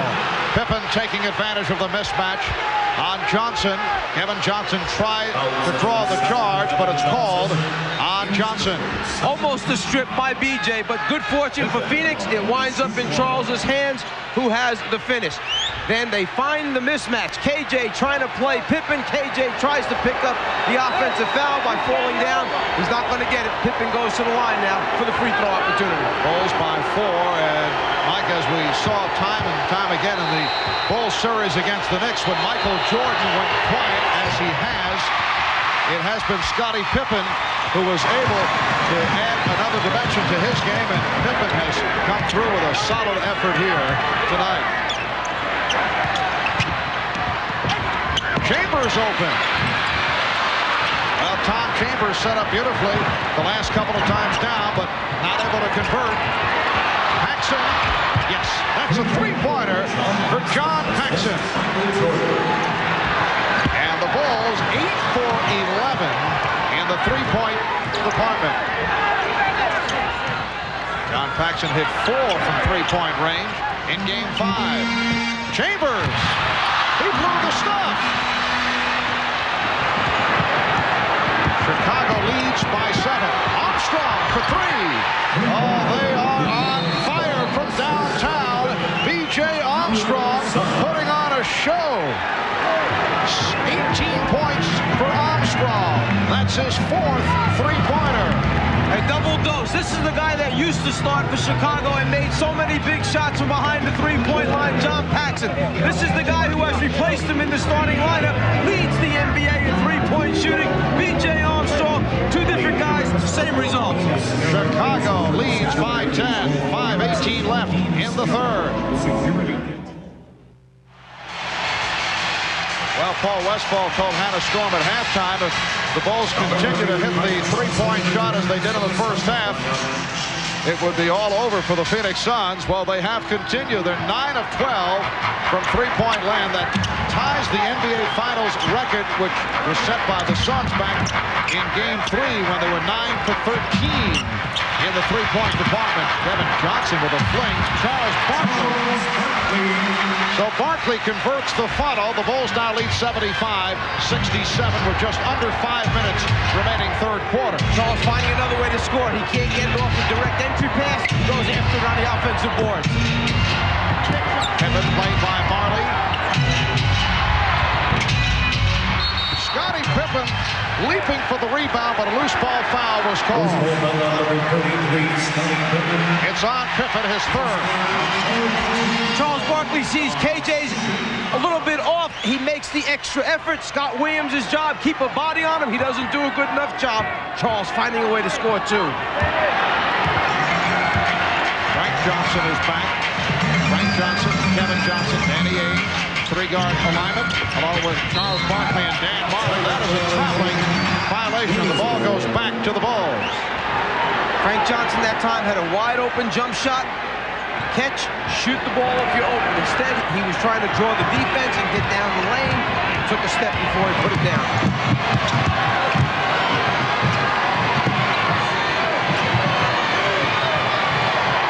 Now Jordan posting up. Yes.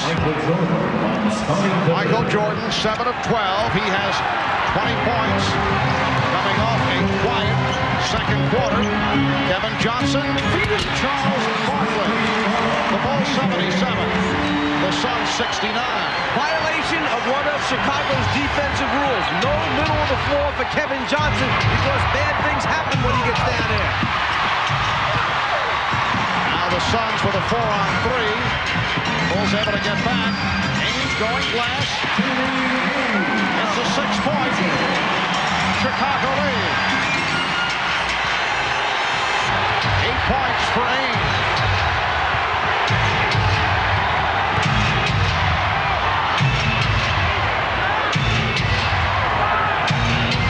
Shot clock at 8. Michael Jordan able to use the height advantage with Kevin Johnson in the matchup. Jordan not able to go to the drive as frequently because of the quickness of Johnson, but still able to get the good looks on those turnarounds. And the intelligence of Michael. He saw Marley coming from the middle of the floor to double team him late. He turned to the baseline again for the shot. Frank Johnson was way off. Gets the crowd discussing the shot, although Frank Johnson has shot well in this series. 2:45 remaining in the third quarter. They double up on Jordan.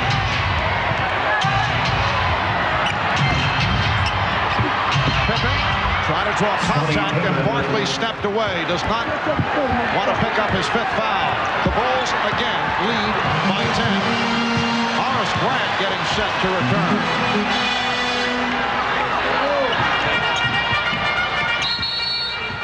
Illegal defense called for the first time. Michael Jordan, the ability to recognize where the double team is coming from. He feels Danny Ainge coming from the top, so he spins to the left shoulder, shoots the fadeaway, hits it over Kevin Johnson. The next time on the other side of the floor, he sees Marley coming late, so he turns to the right shoulder, elevates over Kevin Johnson. The ability to read the defense and make the right decision. Michael Jordan, the best. Mark West checking back in. Timeout has been taken with 2:19 remaining in this third quarter. The Bulls with a 10-point lead. This is game number 6 of the best of 7. Game 7, if necessary, here in Phoenix on Wednesday. Recapping, it was a victory for the Bulls here in Phoenix in game 1 as Michael Jordan led the way with 31. Game 2, Jordan with 42, and the Bulls won it 111-108. First time in NBA Finals history that a team had won 2 straight, or the first 2 on the road. And then in Chicago, the Suns able to get back into it by winning 2 out of the 3 at Chicago Stadium, including that triple overtime classic. Dan Marley with 6 from 3-point range. And then in game 4, Jordan with 55 points. And the Bulls won 111-105. In game 5 this past Friday night, Charles Barkley with 24. Richard Dumas had the hot hand, 12 of 14 from the field for his 25, and another strong game for Kevin Johnson as the Suns won by 10 points. For Phoenix, their best overall showing of the playoffs on Friday night as they led most of the way, led by as many as 16 in the first quarter. No team has ever come back from a 3-1 deficit to win an NBA championship series. That's the goal of the Phoenix Suns. Horace Grant checking back in after the 1-point game on Friday. He is managed just to match it here tonight, and he's playing with 4 fouls. This after very strong play earlier in the series. You're talking about 2 points for Horace Grant in the last 7 quarters of basketball. The Chicago Bulls trying to become only the 3rd team in the history of the NBA to win 3 in a row. No one has done it in 26 years. Only the Minneapolis Lakers and the Boston Celtics have won 3 in a row. Kevin Johnson and the foul. Johnson with the drive, and he was hacked. Foul committed by B.J. Armstrong, his 3rd. You try to keep Kevin Johnson out of the middle of the floor. The problem is when they start him off with the basketball in the middle, he can go right, he can go left. It's tough to guess which way. Most times, scouting report says he likes that crossover right to left. BJ trying to play him for it, but give Kevin credit. He is so good at it. Even when you know it's coming, it's tough to stop. 11 points, 7 assists for Kevin Johnson. Chicago leads by 7. 2 minutes remaining in the third. They gave Grant the shot. Jordan. Rebound, Barkley off the box out. Michael Jordan has no field goals inside layups or dunks. Right now he is 8 for 15 from the outside. Kevin Johnson. Horace Grant may not have many points tonight, but that time he did one of the subtle things. Put a big body on there, blocked out, let his teammate Scott Williams go get the basketball. Pippen going to the left hand and switch to the right. A gorgeous move by Scottie Pippen. The drive to the left, and then he was able to change up to hit the shot with the right hand. And the Bulls now lead 83-74. And that an illegal defense for the second time, leading to the technical foul. Second violation, technical foul. Danny Ainge will shoot the technical. Charles Barkley will sit down. Oliver Miller is back. Barkley 16 points, 10 rebounds. Here's where the illegal defense takes place. Barkley has the ball guarded by one man. Michael Jordan will start to come and stop right about here, then tries to get going again. You can't do that. It must be an aggressive double team. Stop, go, illegal defense. Aggressive is the key to it. E.J. Armstrong replaced by John Paxson. Bulls lead by 8.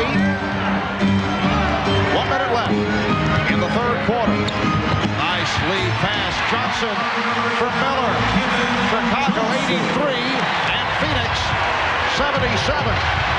Well, the Bulls have been able to pull away to double-figure leads on several occasions, but have not been able to put the Suns away. Phoenix continues to come back at them. Shot clock at 4. Jordan. Michael Jordan is 9 for 16. He has 24 points. Excellent job. Chicago saw there were 50 seconds remaining when they got the ball. They knew they could run it down as far as possible, and still, if they get a stop, would get one more possession, 2-for-1 situation to end the quarter. Johnson around Jordan and foul. Kevin Johnson with a beautiful dribble drive to beat Michael Jordan. We had talked about that right-to-left crossover that they play for. Michael anticipated he was going to go right-left. Instead, KJ gave him the fake, kept it in his right hand, saw the alley, down the lane. Michael trying to get the strip from behind. Jordan called for his third. Johnson is 1 of 1 from the line. Now B.J. Armstrong and Trent Tucker check back in. Phil Jackson looking for the long-range effect as they will hold to set up for a final shot with this third quarter winding down. Mark West sitting down.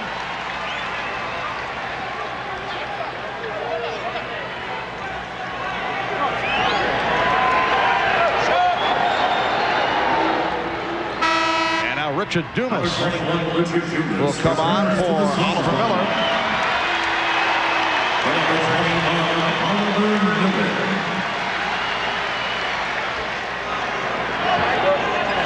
17 1/10 second remaining in the third quarter. A game that has seen the Bulls do it with the three-point shot. They've hit 9 of 12 from downtown. Armstrong has hit 4, 4 of 5. Jordan 3 of 5 from downtown. Phoenix may go for a hard foul steal in the situation because they do have a foul to give, so you may want to gamble here. Go for it quickly, see if you come up with the ball without fouling, but don't let him get a good shot. There's the foul. And that the foul to give. It's on Marley, only his first. So the Bulls will inbound with 9 seconds remaining in this third quarter. Smart move by Michael. He knew they had a foul to give, so he went early enough to make them commit the foul and still have a lot of time left now to run something down. Tucker. Trent Tucker hits again. 1 3/10 seconds remaining in the quarter. Dumas had to be careful. It high and wide. Trent Tucker off the bench to hit 4 out of 4 from the field for 9 points. points after 3. It's the Bulls, 87, and the Suns, 79. We'll be back after these messages and a word from your local station.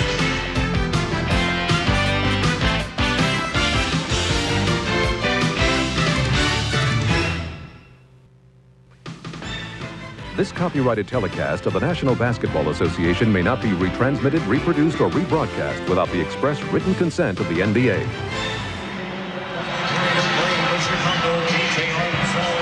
Well, a rousing ovation for the Suns as they step back onto the floor. Happy Father's Day from all of us at NBC Sports. As we head to the fourth quarter and Chicago leading Phoenix 87-79. The Bulls hoping to wrap the series in this, the sixth game. Phoenix looking to force it to a seventh and final game here on Wednesday night. It is Phoenix ball as this fourth quarter gets underway. Barkley up front with West and Dumas. Marley and Johnson at the guards. Double team. Pippen came over, left Dumas open. Dumas not able to hit the outside shot tonight. Marley. And the Suns regroup. Darryl Garretson indicating a leg block kicking violation called on Pippen, so Phoenix maintains possession and they get a new 24. It has been an odd series. The Bulls are 7-1 on the road in the finals the last 3 years, and only 4 up, 4 down at home. Barkley, Cartwright with the rebound.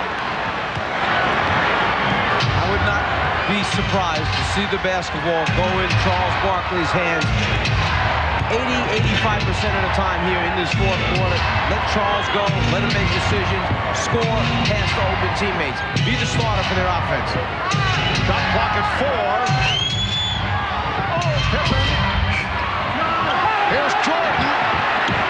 And Marley moves it back.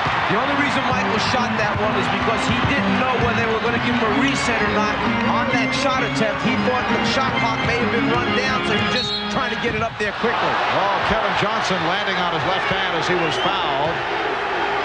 Bulls have gone cold. As this fourth quarter opens up, they finished strong at the end of the third. Keeping him in one direction, not letting him cross over. The foul on BJ, the hard fall by KJ. Armstrong called for his fourth four-piece on Armstrong and Grant. Barkley has been playing with 4, as has West. Kevin Johnson is 4 for 4 from the line. He's an 82% free throw shooter. 18 points for Armstrong, who has done it with the three-point shot. Kevin Johnson has had another solid game. His first good one, though, here in Phoenix. Bulls 87, Suns 81. Minute and a half gone by in the fourth quarter.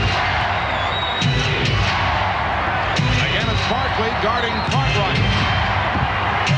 West rejects. Dumas in the open floor, and he's stopped. Armstrong stopped the ball. Here's West, and a foul call. When Bill Cartwright started to make his move against Barkley, Charles backed off. Cartwright started to stumble. Mark West comes over and gives help from the blind side. Clean block.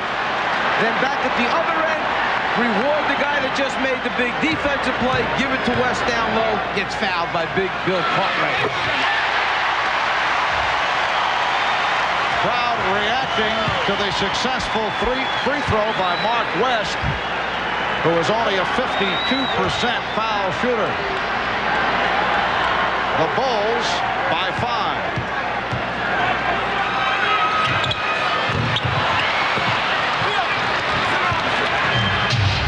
Phil Jackson has a front line of Cartwright with Grant and Pippen, Jordan and Armstrong in the backcourt. Bulls with their starting lineup on the floor. Pippen. West with the back tap.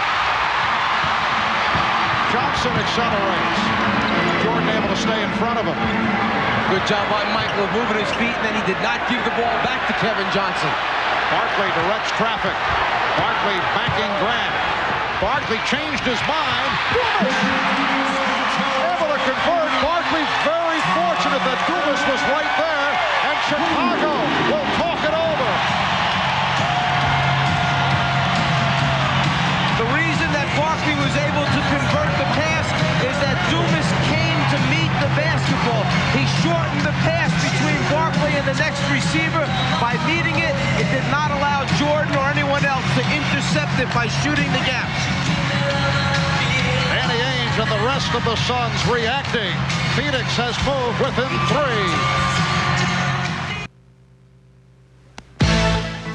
3. Miller Genuine Draft presents Genuine Moments. This Miller moment takes us back to the 1977 finals where Blazer Mania struck Portland. Julius Erving and the Philadelphia 76ers jumped off to a 2-0 lead in the series, but Bill Walton, Maurice Lucas led the Trailblazers back to sweep the next 4. The Blazers thus became the second of only 2 teams to overcome a 2-0 deficit and capture an NBA championship.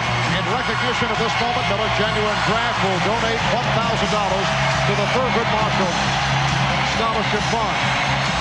And the Phoenix Suns are trying to come back from a 3-1 deficit to win an NBA championship series. They've come back from an 11-point deficit here tonight to move within 3. 9:20 remaining in the fourth quarter. Bulls having difficulty locating a shot. We're down to 5 on the 24. We're down to 3. Down to 1.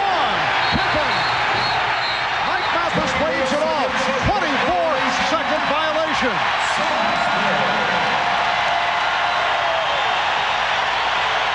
You can see they're a little bit out of sync right now. Pippen tries to elevate up. The ball in his hands when it's 0-0. It's got to be out of it. Very close call that time, whether it had been released off the fingertips or was still in. Barkley coming up short.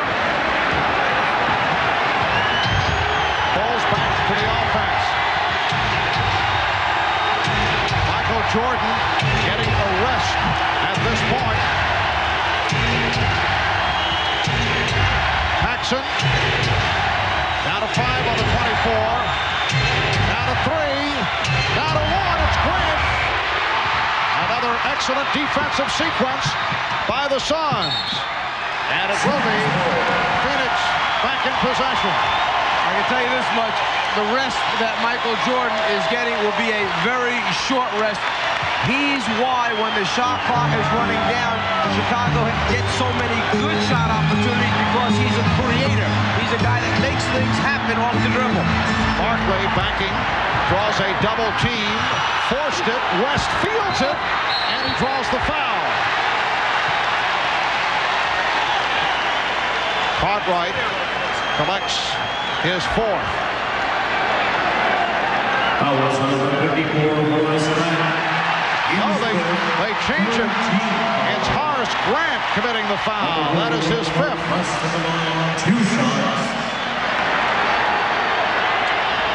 Grant gets the first foul as Cartwright comes from behind it. Good call. First one initiated by Grant on the arm.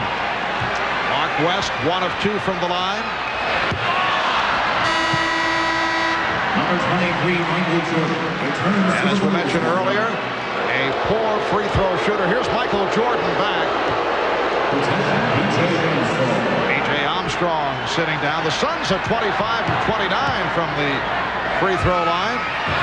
So West hits 1 out of 2. And the Suns are down by only 2 points.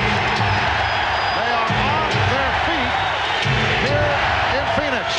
Bulls 0 for 5 from the field in the fourth quarter. It will be Phoenix ball.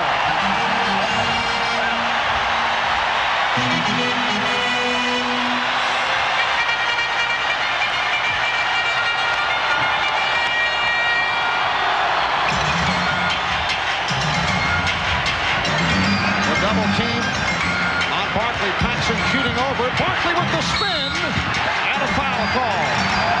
That will send Charles Barkley to the line. Chicago is trying not to have to come and double team early to get the ball out of Charles's hands. But if it continues this way and they let him back down to the point where he can go either middle or baseline, they just can't get to him in time. They will continue to have to foul him. Barkley 6 of 8 from the line. Cartwright, as you saw, called for the foul. That is Ford on Cartwright. 17 points for Barkley. And he can tie the game right here. That man, Phil Jackson, sensing that the team might be tightening up right now, trying to sit down, remain calm, get everybody back under control, hope they can execute against the Phoenix pressure, which has really picked up in the last couple minutes. Well, the Bulls maintain the 1-point lead.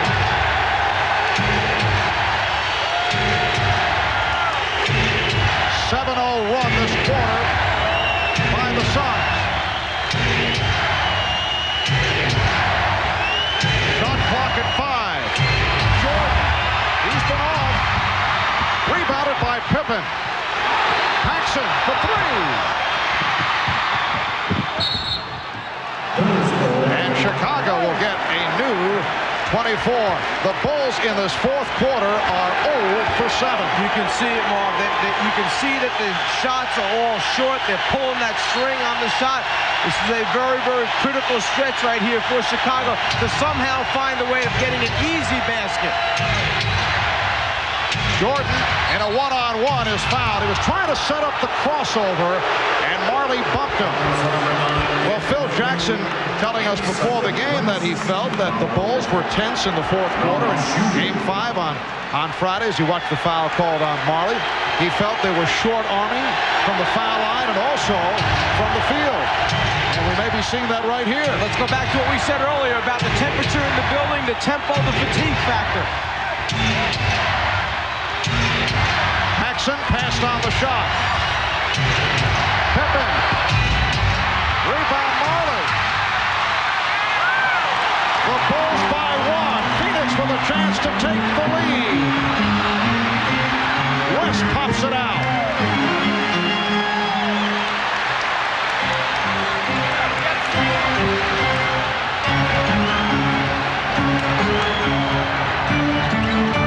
Johnson. Rebound swept by Grant.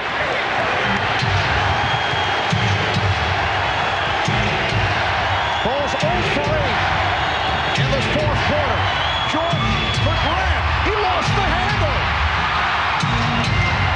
Horace Grant lost the grip. But the Bulls regroup. Shot clock down to 2, now to 1, and Jordan is fouled. Michael Jordan had only one thought in mind that time. Get to the rim and jump into someone and draw contact. We've got to find a way to put some easy points on the scoreboard, is his thinking. The NBA on NBC is brought to you by Ford and your Ford dealer. Have you driven a Ford lately? By AT&T, the official telecommunications company of the NBA. And by cold-filtered Miller Genuine Draft. Get out of the old, get into the cold.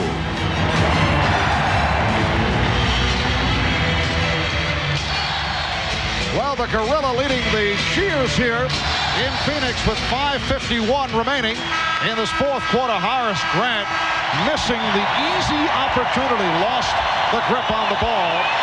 And the Bulls to this point 0 for the fourth quarter. They have not scored in the fourth. They're 0 for 9 from the field.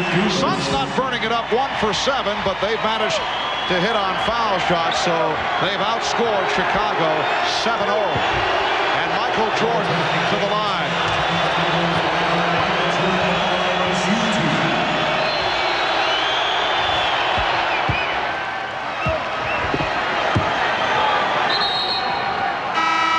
Number 42, Scott Williams, returns to the Bulls lineup for 54, Horace Grant. And Horace Grant will sit down. The last time Chicago scored was a John Paxson jump shot at the buzzer to end the third. They had gone 6 minutes and 10 seconds without scoring a point before that Michael Jordan foul shot. Little offense, defense for Phil Jackson, taking Grant out now try and save another personal foul on him, put Scott Williams in to defend against Barkley. Barkley off the fake. The Suns and the Bulls are tied at 88. 5:25 remaining in the game. Jordan getting the good look. He has 27. The Bulls 90. The Suns 88.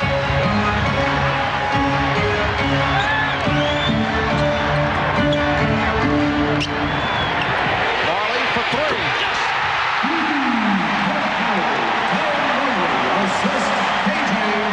The Suns lead 91-90.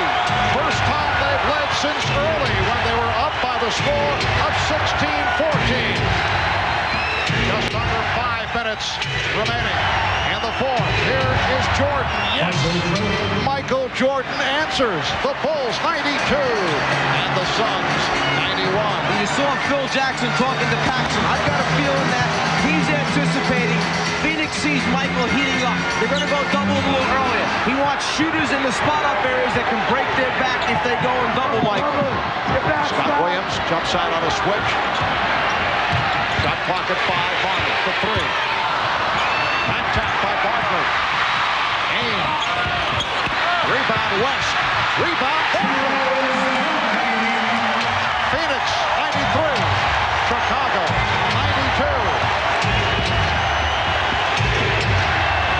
Jordan from deep. Way off.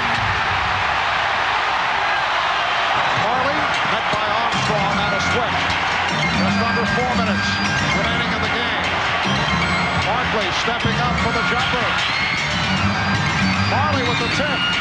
And a loose ball foul is called on the Bulls. Charles Barkley, after timeouts, likes to play from the top of the circle so he can ball fake and drive left or right. A strong move to the basket by Charles. And then down 2 points, Marley pulls up from behind the three-point line to give Phoenix a 1-point lead. And 24, Bill Cartwright. Cartwright ball for that foul, his fifth. Chicago over the limit. The Suns have only 2 team fouls. Barkley sitting down. So 5 apiece. I should say Cartwright sitting down. 5 apiece on Cartwright and Grant. Suns 27 for 33 from the line. Marley is 4 for 5.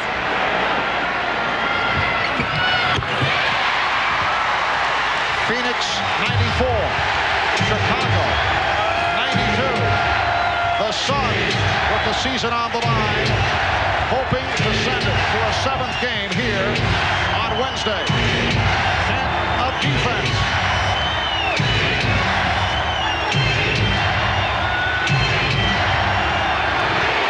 Jordan had it knocked away. Shot clock at 3. Pippen back for Jordan. Air ball fielded by Marley, and that's a 24-second violation.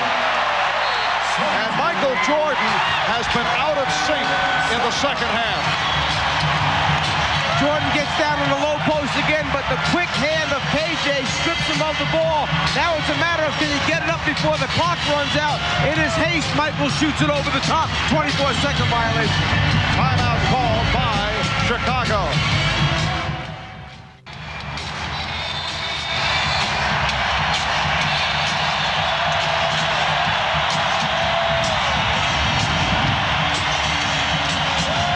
We welcome you back to Phoenix, Arizona, where the Suns have come from behind to take a 94-92 lead on the Chicago Bulls with 3:20 remaining in the game, and the Suns have outscored the Bulls 15-5 here in the fourth quarter. Bulls went 6 minutes and 10 seconds without scoring a point, and the two-time defending champion Bulls look to be very tight. That's the case in Chicago on Friday night. One of the things is that their offense relies on passing of the basketball. Marley with the three. Barkley comes up with another offensive rebound. They rely on throwing passes, but they're not getting into the offense quickly enough. As a result, the clock is running out on them. Kevin Johnson, yes. Suns 96. The Bulls 92.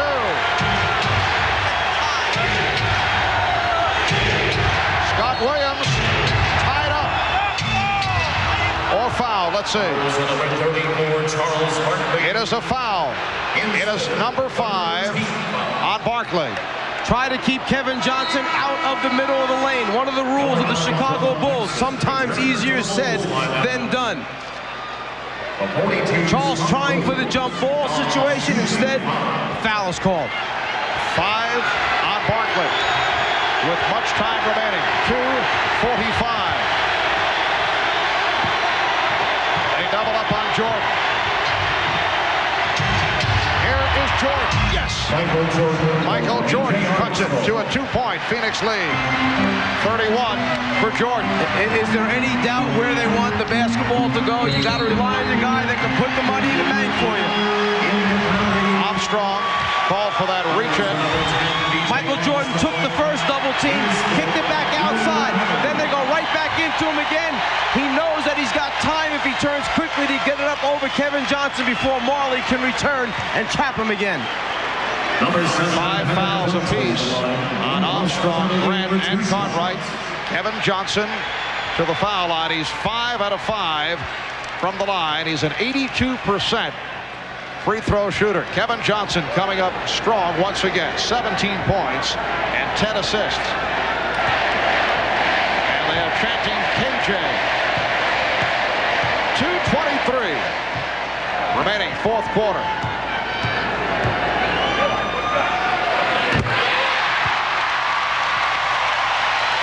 Phoenix leads by 3 points.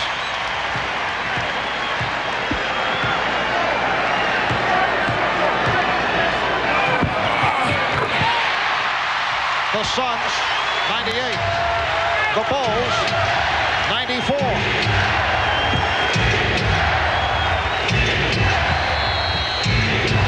Scottie Pippen setting it up.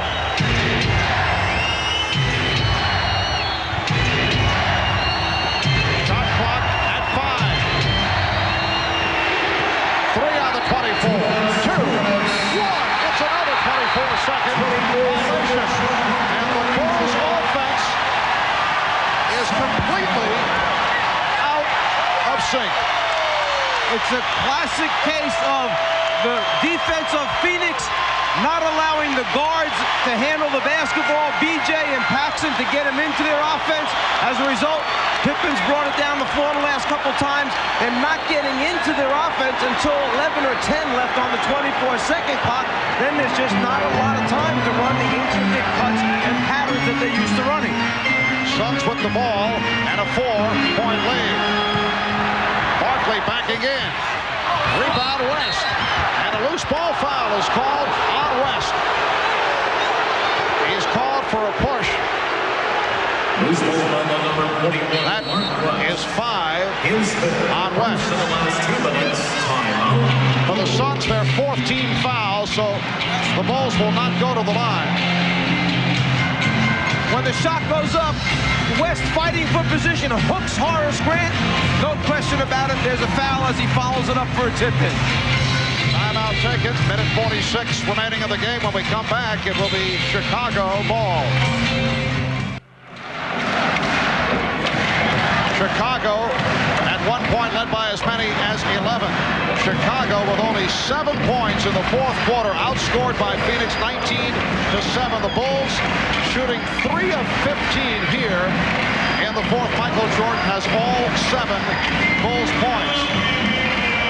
So while Chicago was getting the balanced attack earlier, they have not been getting much help offensively. As Paxson starts up, Suns by 4, a minute 40 to go in the fourth. Talked about fourth quarter fatigue, 7 points for Chicago. Jordan and Johnson in possession.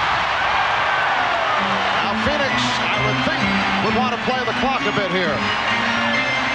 Now to a minute 20 to go, 15 on the shot clock. Ainge tried to draw the foul. Shot clock at 5. Marley from way out. And nearly got the roll. Rebounded by Barkley. Charles Barkley calling for the timeout. A sensational play by Barkley.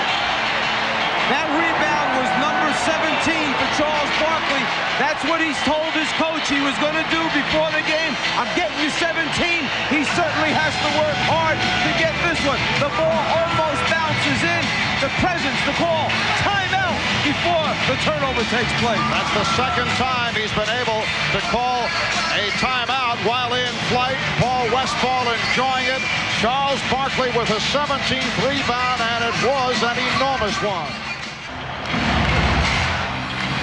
Look at the range that Marley shoots this shot from. Jordan tries to get out and challenge it, and as deep as it is, it almost still goes in. Then Barkley hustles after it, chases it down, calls timeout, and when you look at Paul Westphal, still finding humor in the moment as Marley's coming off, Westphal gives him the choke sign, signaling that he should have made that shot. Very loose Phoenix Suns ball club. And they maintain possession off that timeout call by Barkley. We're just under 1 minute remaining. In this fourth quarter, Suns lead 98-94. Ames pitches back to Frank Johnson. Rebounded by Michael Jordan. Now Frank Johnson, not the man that the Suns would have wanted to take that shot, and Jordan is able to go the distance. Worst thing that could happen, let him score and use up very few precious seconds. So now, if they can get a defensive stop without fouling, Chicago will have a chance to tie the game. 2-point Phoenix lead, 25 seconds to go, 10 on the shot clock. Pippen over to help. Marley eluding Jordan. Frank Johnson gives it back. Marley, oh, he went short. And it's a 24-second violation. Let's see. Ed Rush and Mike Mathis conferring. Apparently, Chicago had called for time. The 24-second violation buzzer did go off. Darryl Garrison giving the indication that it was a violation. When Michael Jordan came up with the basketball, he looked up the floor, saw a clear path to the basket. Nobody moved over to stop him. They certainly didn't want to foul and give him a three-point play. So he scores and uses very little time. 13 and 6/10 seconds remaining in the fourth. The Suns by 2. It will be Chicago in possession. They put some time on the clock. 14 and 4/10 seconds now remaining in this fourth quarter. And what the official is saying is that there was a shot clock violation first that took place, then the timeout. And they just made another adjustment. 14 and 1/10 seconds remaining. Well, the Suns have shot only 41% from the field, but they have done it at the foul line. 30 of 36. They've also done it with 17 offensive rebounds. However, the Suns, with a chance to ice the game, have missed 6 of their last 7 shots. So the Bulls have been able to come back. In this fourth quarter, though, Chicago with a mere 9 points. They've been outscored 19-9. The NBA Finals record fewest points in the fourth quarter, 13. Michael Jordan has scored all 9 Chicago points here in the fourth. 9 of his 33. The Suns by 2. It has come down. It's 9/10 seconds remaining in the fourth quarter. John Paxson converts a three-pointer in Chicago 99 and Phoenix 98. They've done this at least 3 or 4 times in the game. Penetrated and thrown backwards to a man rotating back to a spot-up area. There's the man, John Paxson. Grant gets the ball out to the right man at the right spot, and from the time it leaves his hand, it's perfect rotation on the basketball. He feels it, the team loves it, as they run back to the bench on the timeout. And that is an NBA Finals record 10th three-pointer by Chicago. They've hit 10 of 14 from three-point land. For Paxson, his second. He hit 4 in Game 5. And now Paul Westphal setting it up with 3 and 9/10 seconds to go. We'll be right back.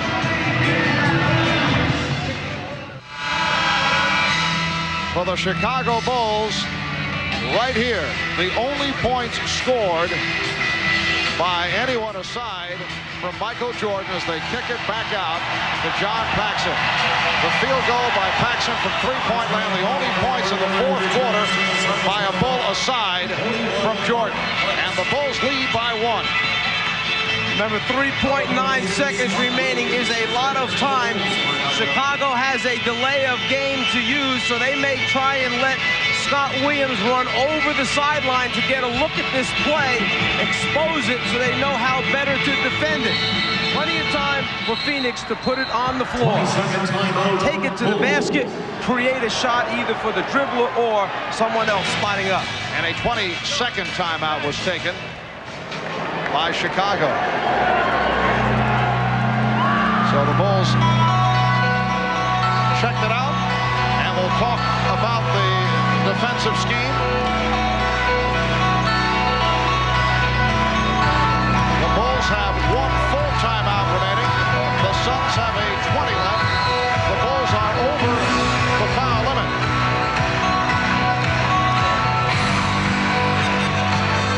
Oliver Miller checking in. It's Miller, Marley, Barkley, Ainge, and Johnson on the floor. Charles Barkley has made a number of gigantic shots from the middle of the floor, top of the circle area. That's where they like to get him. He loves stepping back right from there and shooting a jumper. He must have won a half-dozen games in Philadelphia with shots at the end from that area. For the Suns, the season has come down to this, and now they take the delay of game. So another look for Phil Jackson. Sneak preview on what they were trying to run. Now a substitution. Phil Jackson brings John Paxson into the basketball game. They want him to match up on Ainge. They want Williams out for a more mobile defensive team. 3, 9, 10 seconds to go. Evan Johnson will inbound. Oliver Miller plays it. Here's Johnson. Johnson gets, no, he could not get it off. Knocked away by Grant. It's all over. The Chicago Bulls have made it 3 straight NBA championships. A three-point shot by John Paxson, the game winner. The Bulls with a record low, only 12 points. In the fourth quarter, that is a NBA Finals record low, but it was enough. Michael Jordan, when that buzzer went off, first jumped so high, but immediately had the presence to chase the basketball down into the crowd. Whoever had picked it up, he wanted that basketball, signifying the 3rd World Championship in a row, and he went after it and got it. And Paul Westphal heads back to the locker room. A disappointing finish for the Suns, who had rallied and taken the lead but could not put it away. And Horace Grant, a man who has struggled the last 2 games, comes up with the block to conclude matters. Talk about the block. He did the last 2 things that mattered the most. He threw the pass back out to John Paxson for the shot. He gets that assist. He gets the block on that last shot attempt to preserve the victory. So the Chicago Bulls have accomplished something that has not been done in 27 years. They have become only the 3rd team in NBA history to win 3 in a row. No team has done it. In the last 26 years, only the Minneapolis Lakers and the Boston Celtics have won 3 straight titles. The 2 most recent teams to attempt it, the 1989 Lakers, the 1991 Pistons, both falling short, and this crowd has been stunned by that finish. It goes back to the timeout where the Chicago coaches put the ball in Jordan's hands. You thought he was going to take it the length of the floor, but instead they suddenly flashed Scottie Pippen up to the top of the circle. Pippen takes it off the dribble, heads to the basket, kicks out to Grant, who could have gone up strong to try and tie the game. Instead, Grant has the presence to throw the ball back out to a wide-open John Paxson. No one can get to him in time, and that champion's attitude. Go for the win rather than the tie on the road. So give Horace Grant credit for turning and kicking out. And then when it seems that he's beat. The recovery by Grant to block the shot from behind Kevin Johnson's head. Michael Jordan jumps, but then says, I want this basketball. He is off into the stands right now, gathering the basketball. And shades of Game 5, the Bulls against the Knicks, with Charles Smith having the 4 opportunities to convert, and the Bulls with the combination of Grant and Pippen were able to stop Smith. They come up with the defensive play right here. Michael Jordan, the high man, with 33. Charles Barkley had 21 along with 17 rebounds, and the Bulls are still undefeated at America West Arena. They won during the course of the regular season, and they won 3 straight in the playoffs. What an unusual series this has been, with the Bulls winning the first 2 here in Phoenix, and then Chicago having their problems at home. Phoenix winning 2 out of 3 at Chicago Stadium. I think it's just a credit to the inner strength of both of these teams to be able to go on the road and win the big basketball games that they had to win to give themselves a chance to survive in this series. You think it's over early when Chicago takes the first 2 in this building, and then Phoenix goes back into the stadium, makes a few adjustments, grows as a team, suddenly walks out of there with 2 victories. Now the momentum swings. They work all year to get home court advantage with 62 wins, have games 6 and 7 here. And what does Chicago do? Find the inner strength to come back and win the game they had to win here. I don't know anyone that wanted on Chicago's team to let it go to 7 and take a chance. And Mike, following tonight, we are czarless for all of us here at NBC Sports. We wish you the very best, a terrific 3 years for you, and the very best for the Cleveland Cavaliers. Remember, if things don't work out here at NBC, there are many behind-the-scenes type jobs with the proper, giving it the proper time. I think that we'd accept you back here. I appreciate the encouragement all along, the 3 years of solid encouragement. So the Czar heads to Cleveland. The Chicago Bulls are in the midst of celebrating, and we will have the trophy presentation that is coming up shortly. The Bulls make it 3 in a row. We'll be right back.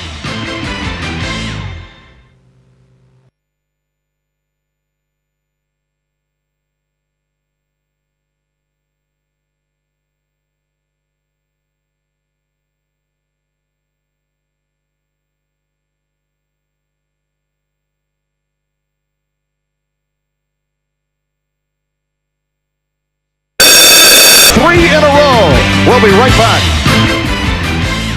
Well, we have played this scene before, and amid the bedlam of the visitors' locker room in Phoenix, we have virtually the entire roster of the 3-time champions, and David Stern will attempt to make the presentation. Go ahead, Commissioner. 3-time NBA World Champion Chicago Bulls. Congratulations. It's a great accomplishment.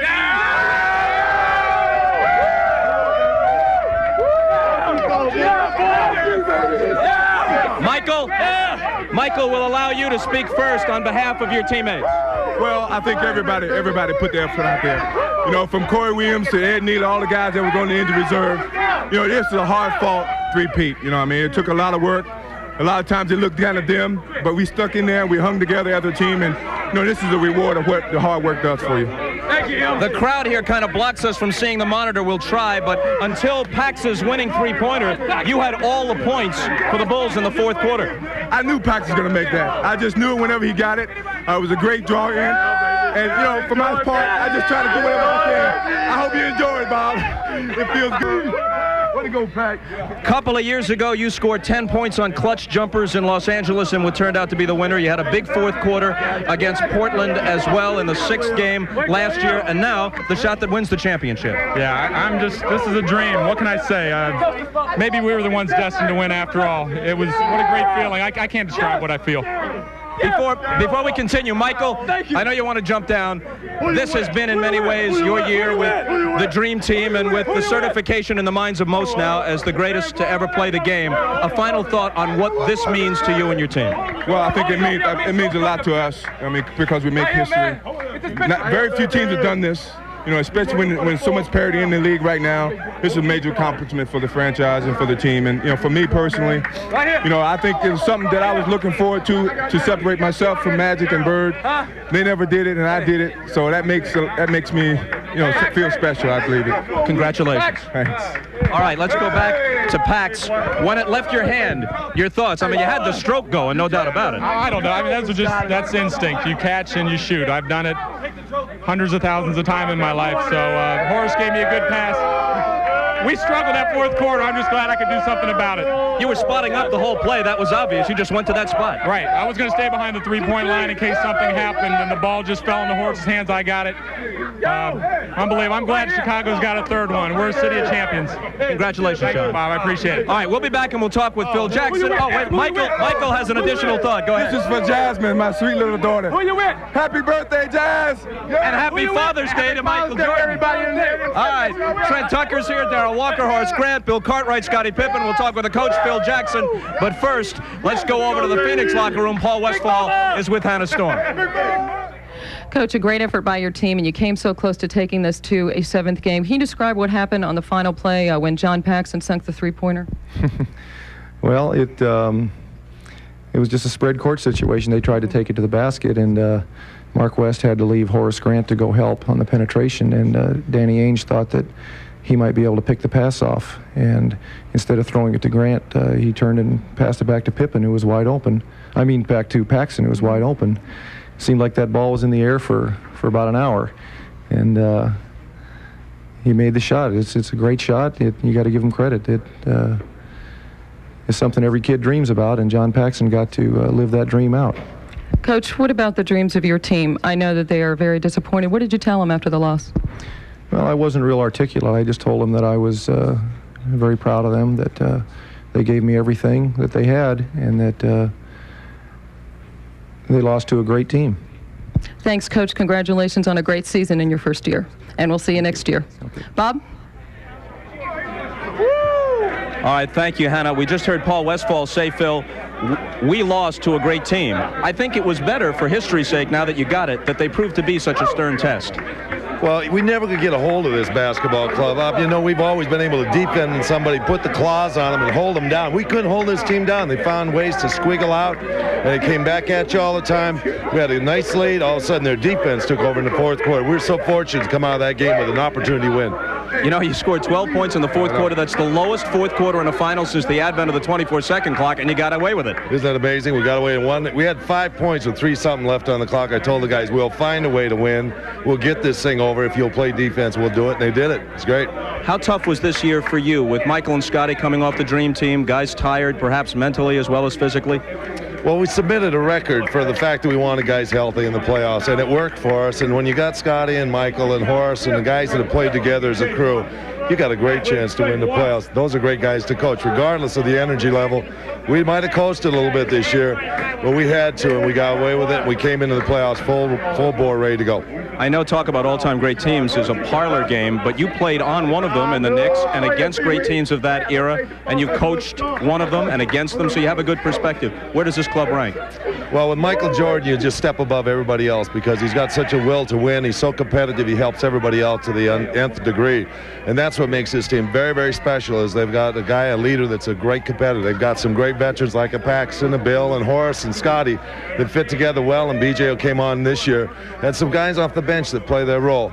But he has lifted us to another level. So the Suns made you miss the Grateful Dead concert in Chicago this weekend, but in a sense, it's a Grateful Dead here. Grateful for the title and probably dead tired, huh? You bet. They've been playing for 30 years. I can see them the next 30 years too.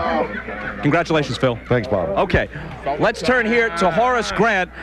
Certainly offensively not a factor in the last couple of games, but the key block toward the end with Kevin Johnson on the final play, and we'll try to clear the monitor here so Horace can get a look at it, and the pass out to Pax for the winner. Well, our free throw shooting wasn't going right, but there's the block right there. You know, I just wanted to get a hand up, and I got the ball. Did Barkley wear you out playing him at the defensive end? Did that hurt you offensively? I mean, I'm not an offensive player now, but, you know, guarding Barkley, you know, it really would wear anybody out. You know, it had a toll on me at the end. Scottie Pippen, you sliced down the lane on that last possession. It looked like the shot might have been yours. Then Horace was open, baseline, and he kicked it back out. Well, I felt like the Horace was going to be open. I felt like his man was stepping in the lane, and I gave him the ball. I thought he was going to take it and finish it, but John Paxson was right there wide open. I mean, what more can you say?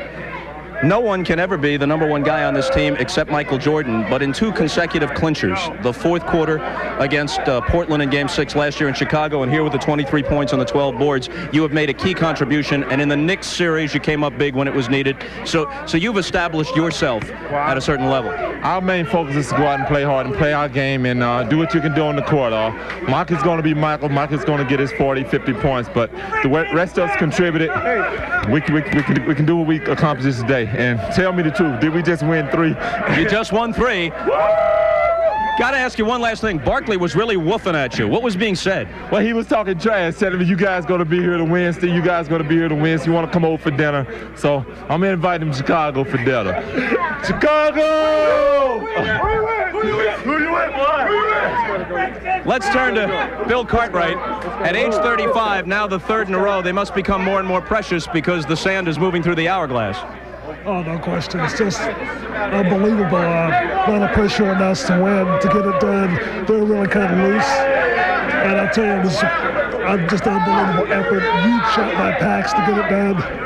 And here we are. You played countless basketball games. You can tell us the truth about this one. When they had the ball up by 4 and less than a minute to go, do you think you were coming back here Wednesday?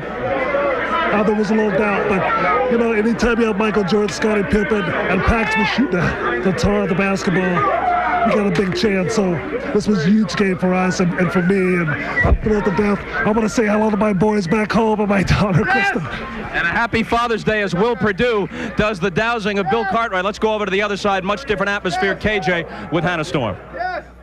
Kevin, it was such a competitive series, perhaps even more competitive than the final records will indicate, a 4-2. What was the difference in the end, do you think, between the 2 teams? I thought this last ball game was a great ball game. I thought it could have went either way. They got a pretty big cushion for 3 quarters, but we hung in there, cut the lead down in the 4th quarter, and they just made some big shots when they needed it. And, you know, certainly they deserve it, and you got to give them a lot of credit. KJ, a lot of people made the incorrect assumption that the NBA Finals will be played in the East between the Knicks and the Bulls. Do you think that the Phoenix Suns, by the way that they played in the Finals, gained a measure of respect? Well, I think our play spoke for itself. You know, we're not satisfied with coming up short, but this is our first go run with the guys that we have on this team. And one thing's for sure, Charles is not going to retire now. We won't let him. And you won't either. No, you're right. Okay, KJ, we'll see you next season. Bob? All right, from KJ to BJ, and you guys had a personal duel throughout this series. Well, it was a challenge. If you want to be the best, you have to play against the best. And Kevin is a great guard. He's earned a lot of respect in this league, and I accepted the challenge, and I'm just glad that we prevailed as a team. You got a chance to start this year, and even with Pax's return, you stayed in the lineup, and you've managed on a team full of stars, a team that has Michael Jordan, to establish an identity of your own. Did you doubt that you'd be able to do that in the NBA? No, I didn't. I never doubted that I could do it. I know it's going to be very tough. I know I had to come out and work hard and overcome a lot of challenges this year, but the guys stuck with me, and that was the most important thing, and I'm just glad it all worked out for the best. BJ, congratulations. Thank you, Bob. We want to note that Charles Barkley has declined to speak with us. He is in the shower, and he is very disappointed, and we're going to have to leave the air now without hearing from Sir Charles. So the wrap-up here is pretty simple. The Bulls have three-peated. The nucleus of their club still fairly young. They still have the desire. Next year they'll try and come back perhaps and become the Quad Squad. For Marv Albert and Mike Fratello, Quinn Buckner, Vesey, Walton, Hannah Storm, Ahmad Rashad, I'm Bob Costas. So long from Phoenix.